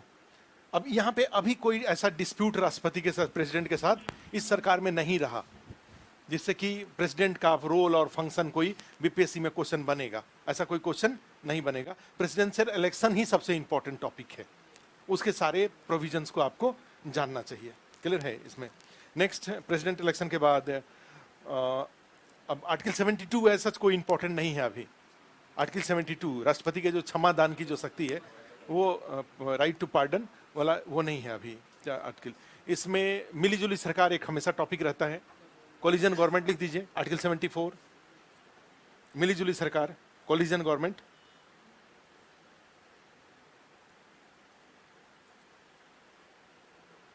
मिलीजुली सरकार या साझे की सरकार। बिहार में भी मिलीजुली सरकार है, ठीक है। सेंट्रल गवर्नमेंट में भी एनडीए मिलीजुली ही है। भले ही एक पार्टी को बहुमत है, लेकिन ऐसा उसको, इनका तो सब पार्टी के, कई पार्टियों के लोग उसमें मंत्री हैं और देश के कई राज्यों में मिलीजुली सरकार चल रही है। भाई आप जाएंगे महाराष्ट्र में मिलीजुली सरकार है ऑलरेडी, कोलिजन गवर्नमेंट है। तो कई जगह पे गवर्नमेंट है उस तरह से, झारखंड में है। हाँ, तो इंपॉर्टेंट है ये। नेक्स्ट, उसके बाद विपक्ष की भूमिका, role of opposition in democracy. क्योंकि राहुल गांधी जब तक सरकार नहीं बन जाएंगे तब तक ये इंपॉर्टेंट रहेगा। विपक्ष की क्या लिखे? Role of opposition. क्योंकि ये अब यहां पे जाएंगे तो भारत के साथ सबसे बड़ा दुर्भाग्य ये है कि राहुल गांधी कभी विपक्ष के, मैंने कांग्रेस पार्टी से हटेंगे नहीं। और फिर वो कैसा, जो कांग्रेस पार्टी का जो सबसे इंपॉर्टेंट इशू है वो अनडिस्कस्ड है, अनटच्ड है। वो भाई राहुल गांधी को हटा करके उसके जगह पे किसी भी को भी, अशोक गहलोत को बना दीजिए, तो एक आ जाएगा ना वो फंक्शन 24/7। कोई भी आदमी देश का आकर के अशोक गहलोत से मिल सकता है, डिस्कस कर सकता है, पार्टी ऑर्गेनाइजेशन ये वो सब हो सकता है। राहुल गांधी, अब लगे कौन कहाँ तो था कि कोई कुछ था, कोई एक बड़ा अच्छा, अभी ही 2-3 दिन पहले ही आया था कि राहुल गांधी के पास अगर वो जाते, अच्छा एक बुक छपी है, नंदन नीलेकानी की एक बुक है। नंदन नीलेकानी का एक किताब आया है ना कि जब नंदन नीलेकानी, अनंत कुमार बीजेपी के थे, वो बेंगलोर में कांग्रेस पार्टी के टिकट पे खड़े हुए थे। नंदन नीलेकानी वो व्यक्ति हैं इन्फोसिस के, जिनको कि ये जो आधार वाला UAIDA का चेयरमैन बनाया गया था। और भारत में जो आधार है इसके जनक नंदन नीलेकानी को माना जाता है। वो इन्फोसिस के थे, कांग्रेस पार्टी के टिकट पे उन्होंने बेंगलोर से चुनाव लड़ा, चुनाव हार गए। तो अब उनको ये आधार का, अब उनको लगा कि भाई सरकार बदल गई 2014 में, तो अब तो उनको बेंगलोर वापस जाना पड़ेगा और जाकर के इतना हमने जो मेहनत किया सारा खराब हो जाएगा आधार का, ठीक है। तो वो सोचे कि फिर भी लास्ट में चलो एक बार प्राइम मिनिस्टर से मिल लेते हैं, प्राइम मिनिस्टर से टाइम मांगते हैं। तो और चूंकि जो अपोजिशन से चुनाव लड़े थे तो तो उनको था कि पता नहीं समय मिलेगा कि नहीं मिलेगा। अभी कल ही के तो टाइम्स ऑफ इंडिया में छपा हुआ था उनका, तो उनको 24 घंटे के अंदर में टाइम मिल गया। नंदन निकालनी ने लिखा हुआ है कि मुझे आश्चर्य हुआ कि मुझे 24 घंटे में प्राइम मिनिस्टर के यहाँ से टाइम मिल गया, और मैं गया और जो जो मुद्दे में बोलता गया प्राइम मिनिस्टर पहले से सारे मुद्दों से अवेयर थे।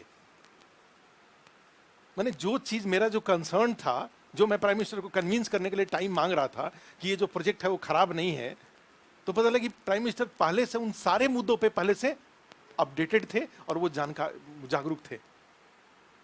और मुझे बहुत संतोष हुआ कि मेरा प्रोजेक्ट डंप नहीं होगा, और प्राइम मिनिस्टर से ने एश्योर किया कि आपका जो ये प्रोजेक्ट है उसको जितना कांग्रेस पार्टी ने यूज किया है उससे कई गुना ज्यादा मैं यूज करूंगा उसको। और नंदन निकालनी ने, तो हमें लगा कि फिर उसी समय हमें एक ऐसे ही अनायास मन से आ गया कि यहीं अगर राहुल गांधी होते तो पता लग गया नंदन नीलेकानी से मुलाकात है और कुत्ते को बिस्कुट खिला रहे होते, या हो सकता था कि उनको कुछ भी ना पता हो कि ये क्या है, नंदन नीलेकानी कौन है, या आधार क्या होता है, यूआईडीए क्या है, उनको हो सकता है कुछ नहीं पता होता। मैंने इतना, जैसे कहा जाता ना कि स्टूडियस होना, पढ़ना, जानकार होना, जागरूक होना, ठीक है, ये सब चीजें। क्या लिखें? विपक्ष की भूमिका, ठीक है, तो और तो कुछ नहीं दिख रहा है यहाँ। उसके बाद न्यायिक सक्रियता, जुडिशियल एक्टिविज्म,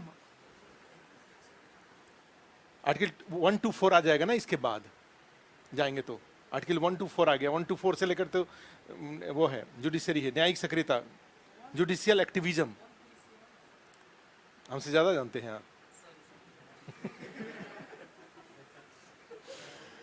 आर्टिकल भाई जो न्यायपालिका तो आर्टिकल 124 से शुरू होता है ना, 124 123 में ऑर्डिनेंस है, राष्ट्रपति का ऑर्डिनेंस जारी करने का अधिकार। तो हमें तो भाई सबसे अच्छा तरीका क्या होता है टॉपिक निकालने का, कि भाई आर्टिकल 1 से प्रीएम्बल से शुरू करिए और लास्ट आर्टिकल तक पहुंच जाइए, अपने आप दिख जाएगा कहां कहां कौन कौन सा इंपॉर्टेंट है।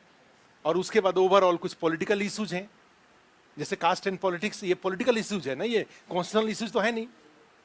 तो आर्टिकल 124 से 1 to 4 से शुरू होता है, तो उसमें से ओवरऑल जुडिशरी से एक टॉपिक, कॉमन टॉपिक जो निकलता है बीपीएससी पॉइंट ऑफ व्यू से, वो होता है जुडिशियल एक्टिविज्म या जुडिशियल ओवररीच, जिसको कहा जाता है। कई बार उसको एक्टिविज्म कहा जाता है, कई बार उसको ओवररीच कहा जाता है। जैसे जो सेडिशन लॉ था, तो सेडिशन लॉ में जो किरण रिजिजू थे, जब उन्होंने रोक दिया सेडिशन लॉ को कि जब तक आप सेंट्रल गवर्नमेंट उसको रिव्यू नहीं कर लेती है तब तक वो यूज नहीं होगा, तो फिर किरण रिजिजू ने कहा कि लक्ष्मण रेखा की बात उन्होंने करी।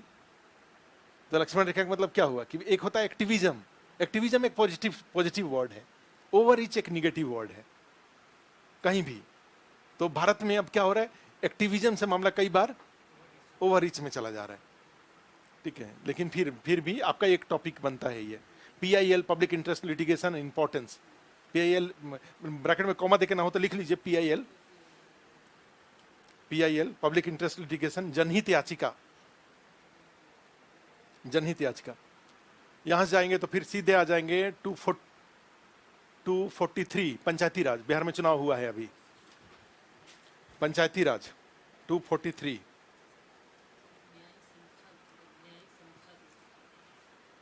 अच्छा लिखो, न्यायिक सक्रियता में आ जाता है न्यायिक समीक्षा। क्या लिखें? पंचायती राज 243, ठीक है। अब ब्रैकेट में लिख दीजिए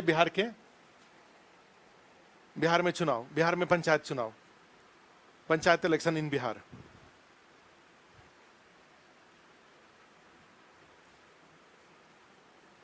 उसके बाद केंद्र राज्य संबंध, सेंटर स्टेट रिलेशन,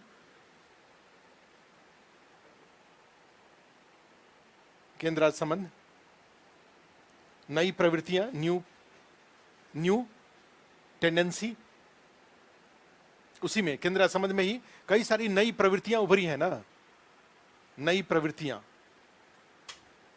और इसके बाद आप अपने मन से जो जोड़ना हो जोड़ लीजिएगा। उसके बाद आता है इलेक्शन रिफॉर्म, चुनाव सुधार, इलेक्शन रिफॉर्म, चुनाव सुधार। वन नेशन वन इलेक्शन तो बहुत कंपलसरी हो गया ना अभी, जैसे one nation one ration card आ गया, ऐसे ही दो चीज अब आना जरूरी हो गया है। कौन कौन सा? एक वन नेशन वन इलेक्शन, तो वन नेशन वन इलेक्शन दो भाग में होगा। वन नेशन टू इलेक्शन कहा जाता है। कैसे two election? One nation two election में एक बार पंचायत और नगरपालिका का चुनाव, और एक बार विधानसभा और लोकसभा का चुनाव। इसको कहा जाता है वन नेशन टू इलेक्शन होता है। ये कभी भी विधानसभा के साथ पंचायत का चुनाव नहीं हो सकता। पंचायत का चुनाव का तरीका अलग होता है, नगर पालिका का तरीका अलग होता है, और ये जो तरीका होता है विधानसभा का लोकसभा का एक साथ हो सकता है। क्लियर है? तो ये चीज है। नेक्स्ट लिख दीजिए। उसके बाद अनुच्छेद 356, 356। अच्छा, बीच में गवर्नर छूट गए, बीच में गवर्नर छूट गए। आर्टिकल 356 लिख दीजिए गवर्नर। अच्छा, तो उसके बाद आर्टिकल 370 अब रिलेवेंट नहीं है। जम्मू कश्मीर में चुनाव एक मुद्दा रहता है यहाँ पे। आर्टिकल 370 और 35A और जम्मू कश्मीर में चुनाव, रीऑर्गेनाइजेशन ऑफ जम्मू कश्मीर, ये पेंडिंग है, ये करंट अफेयर्स का टॉपिक है। ये लिख लीजिए आर्टिकल 370, 35A। क्योंकि कहा जा रहा है कि अब जम्मू कश्मीर जब रीऑर्गेनाइज्ड होगा तो उसको 370 नहीं मिलेगा, तो उसको 371 मिलेगा। क्योंकि 371 में बहुत सारे राज्यों को विशेष दर्जा मिला हुआ है, तो उसको 371 मिलेगा। ठीक है? और ये दोनों नहीं मिलेगा, 370 और 35A नहीं मिलेगा। ठीक है? क्या लिखें? 370 तो है, और रीऑर्गेनाइजेशन ऑफ लिख दीजिए जम्मू कश्मीर का पुनर्गठन, जम्मू कश्मीर का पुनर्गठन एवं चुनाव, reorganisation of Jammu Kashmir and election.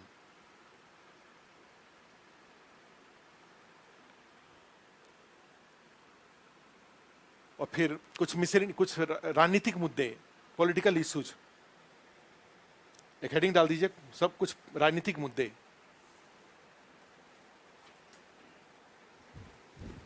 और उसमें 3 टॉपिक तो इंपॉर्टेंट होता ही है। एक होता है जाति एवं राजनीति, कास्ट एंड पॉलिटिक्स। दूसरा राजनीति का अपराधीकरण, क्रिमिनलाइजेशन ऑफ पॉलिटिक्स।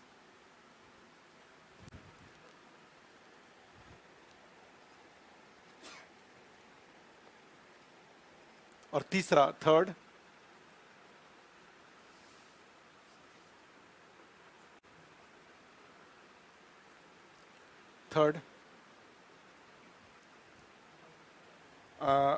एक और सांप्रदायिकता को बढ़ावा, क्या लिखें? इमर्जेंस ऑफ कम्युनलिज्म, सांप्रदायिकता को बढ़ावा,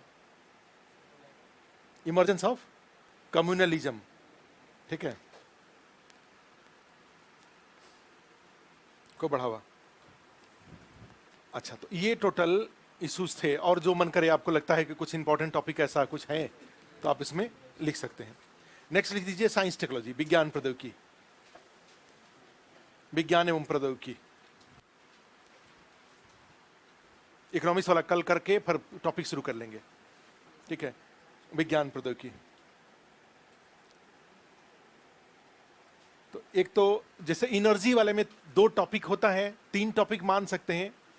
एक होता है नाभिकीय ऊर्जा, एक होता है नवीकरणीय ऊर्जा, और एक होता है ओवरऑल एनर्जी बेस्ड कोई क्वेश्चन आ जाए तो, अप्लाइड कोई क्वेश्चन आ जाए तो, जो ज्योग्राफी में जनरली होता है। एनर्जी बजट जैसे नहीं होता, एनर्जी बजट हुआ, या फिर जो अन्य ट्रेडिशनल जो सोर्सेज ऑफ एनर्जी हैं, कोयला वगैरह हुआ, पेट्रोलियम हुआ, इस तरह का ज्योग्राफी वाले साइड से। साइंस टेक्नोलॉजी वाले साइड से जाएंगे तो 2 ही टॉपिक है एनर्जी में, एक है रिन्यूएबल एनर्जी और दूसरा है न्यूक्लियर एनर्जी। ठीक है? तो लिख लीजिए, एक लिख दीजिए नाभिकीय ऊर्जा, नाभिकीय ऊर्जा। दूसरा लिख दीजिए नवीकरणीय ऊर्जा, रिन्यूएबल एनर्जी।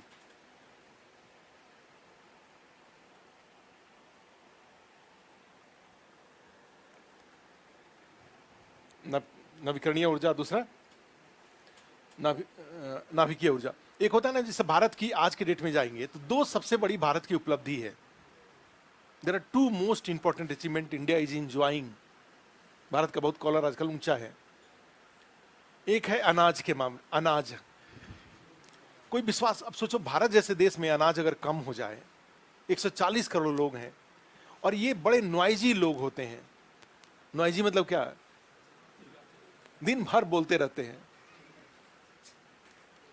अब लेकिन सब, कई सारे नेता हैं जिनका धैर्य जवाब दे रहा है, ज्यादा जो बोलता है उसके ऊपर सेडिशन लगा देते हैं।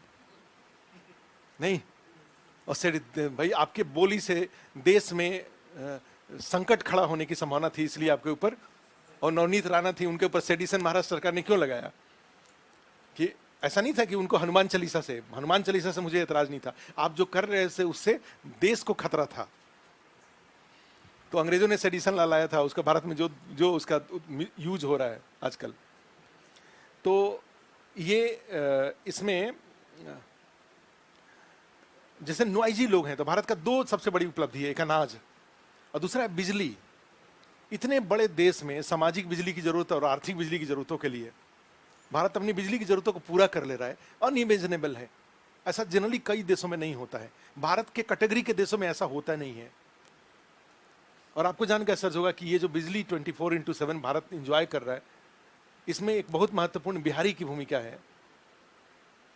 ठीक है, ये बिहारी बिहार में काम नहीं करते हैं, कहां काम करते हैं? बड़े कॉस्मोपॉलिटन सोच वाले होते हैं। अगर इनको अंतर्राष्ट्रीय प्रधानमंत्री बना दिया जाए तो पूरे विश्व बदल देंगे। ठीक है, बिहार नहीं जाएंगे। शाहनवाज हुसैन का भी एक इंटरव्यू सुन रहा था, तो उसमें बड़े दुखी थे कि मैं तो बिहार कभी रहा ही नहीं था, मैं तो क्लास 12 से ही दिल्ली चला गया था, मेरी पत्नी भी दिल्ली, कहाँ कहाँ सब दिल्ली, मुझे क्या किया गया? बिहार भेज दिया गया। तो शाहनवाज हुसैन कभी कैसे चाहेंगे कि बिहार जाएं वो, लेकिन बिहार भेजा गया। तो ऐसे इफिशिएंट लोग बिहार जाएंगे तब जाके बिहार बदलेगा। नहीं, आज के डेट में सबसे विजिबल चेहरा बिहार में कौन है? कौन मंत्री सबसे ज्यादा विजिबल है? शाहनवाज हुसैन है। तो इसी तरह से आर.के. सिंह को यहाँ का ऊर्जा मंत्री हटा करके कहाँ का ऊर्जा मंत्री बना देना चाहिए? बिहार का। इसी तरह से रविशंकर प्रसाद को भेज देना चाहिए, जाओ बिहार में दूर संचार घनत्व बढ़ाइए। राजीव प्रताप रूढ़ी हवाई जहाज मंत्री थे, तो उनको बस मंत्री बना दिया जाए, सारी बसें सुधर जाएं कम से कम। तो ऐसे ऐसे लोगों को बिहार ले जाकर के अगर मंत्री बनाया जाए, जो कि ये जाएंगे नहीं, ये भले मंत्री नहीं बनेंगे लेकिन बिहार नहीं जाएंगे ये। और बिहार को ऐसे लोगों की जरूरत है। क्या लिखे? नाभिकीय ऊर्जा। नेक्स्ट लिख दीजिए जैव प्रौद्योगिकी, बायोटेक्नोलॉजी।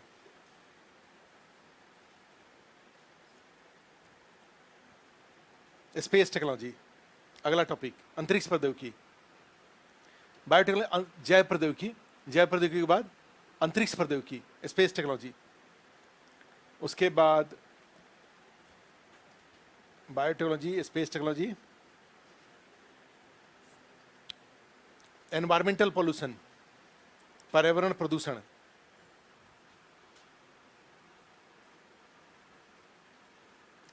एक और लिख दीजिए सूचना प्रौद्योगिकी, इंफॉर्मेशन टेक्नोलॉजी। वहां से भी कुछ आ सकता है क्वेश्चन, साइबर क्राइम या इस तरह से, सुपर कंप्यूटर, सूचना प्रौद्योगिकी। रक्षा प्रौद्योगिकी में बिहार ज्यादा इंटरेस्टेड नहीं रहता है। डिफेंस टेक्नोलॉजी में बिहार को मिसाइल से, परमाणु बम से ज्यादा मतलब नहीं रहता है। ठीक है, लिख दीजिए next nano technology, nano technology. आगे रोबोटिक्स,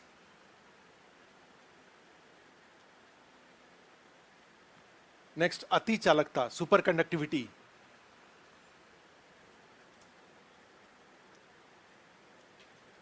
और एक और एआई, आर्टिफिशियल इंटेलिजेंस, कृत्रिम बुद्धि।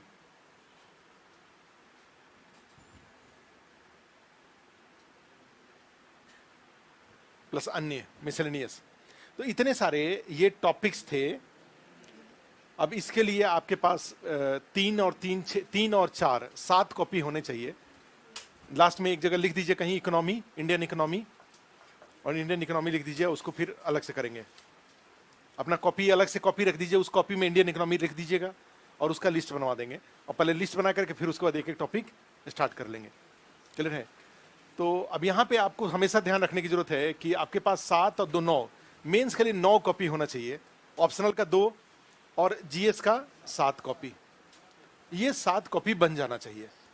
अगर ये बन जाएगा तो मतलब 60% तैयारी हो गया। उसके बाद याद करना, उसके बाद उसको लिखने का प्रैक्टिस करना। तो हिंदी वाले लोगों को कल 6:30 बजे आना है और इंग्लिश वाले लोगों को 2 बजे आना है। पीटी वाले लोगों को 4 बजे आना है।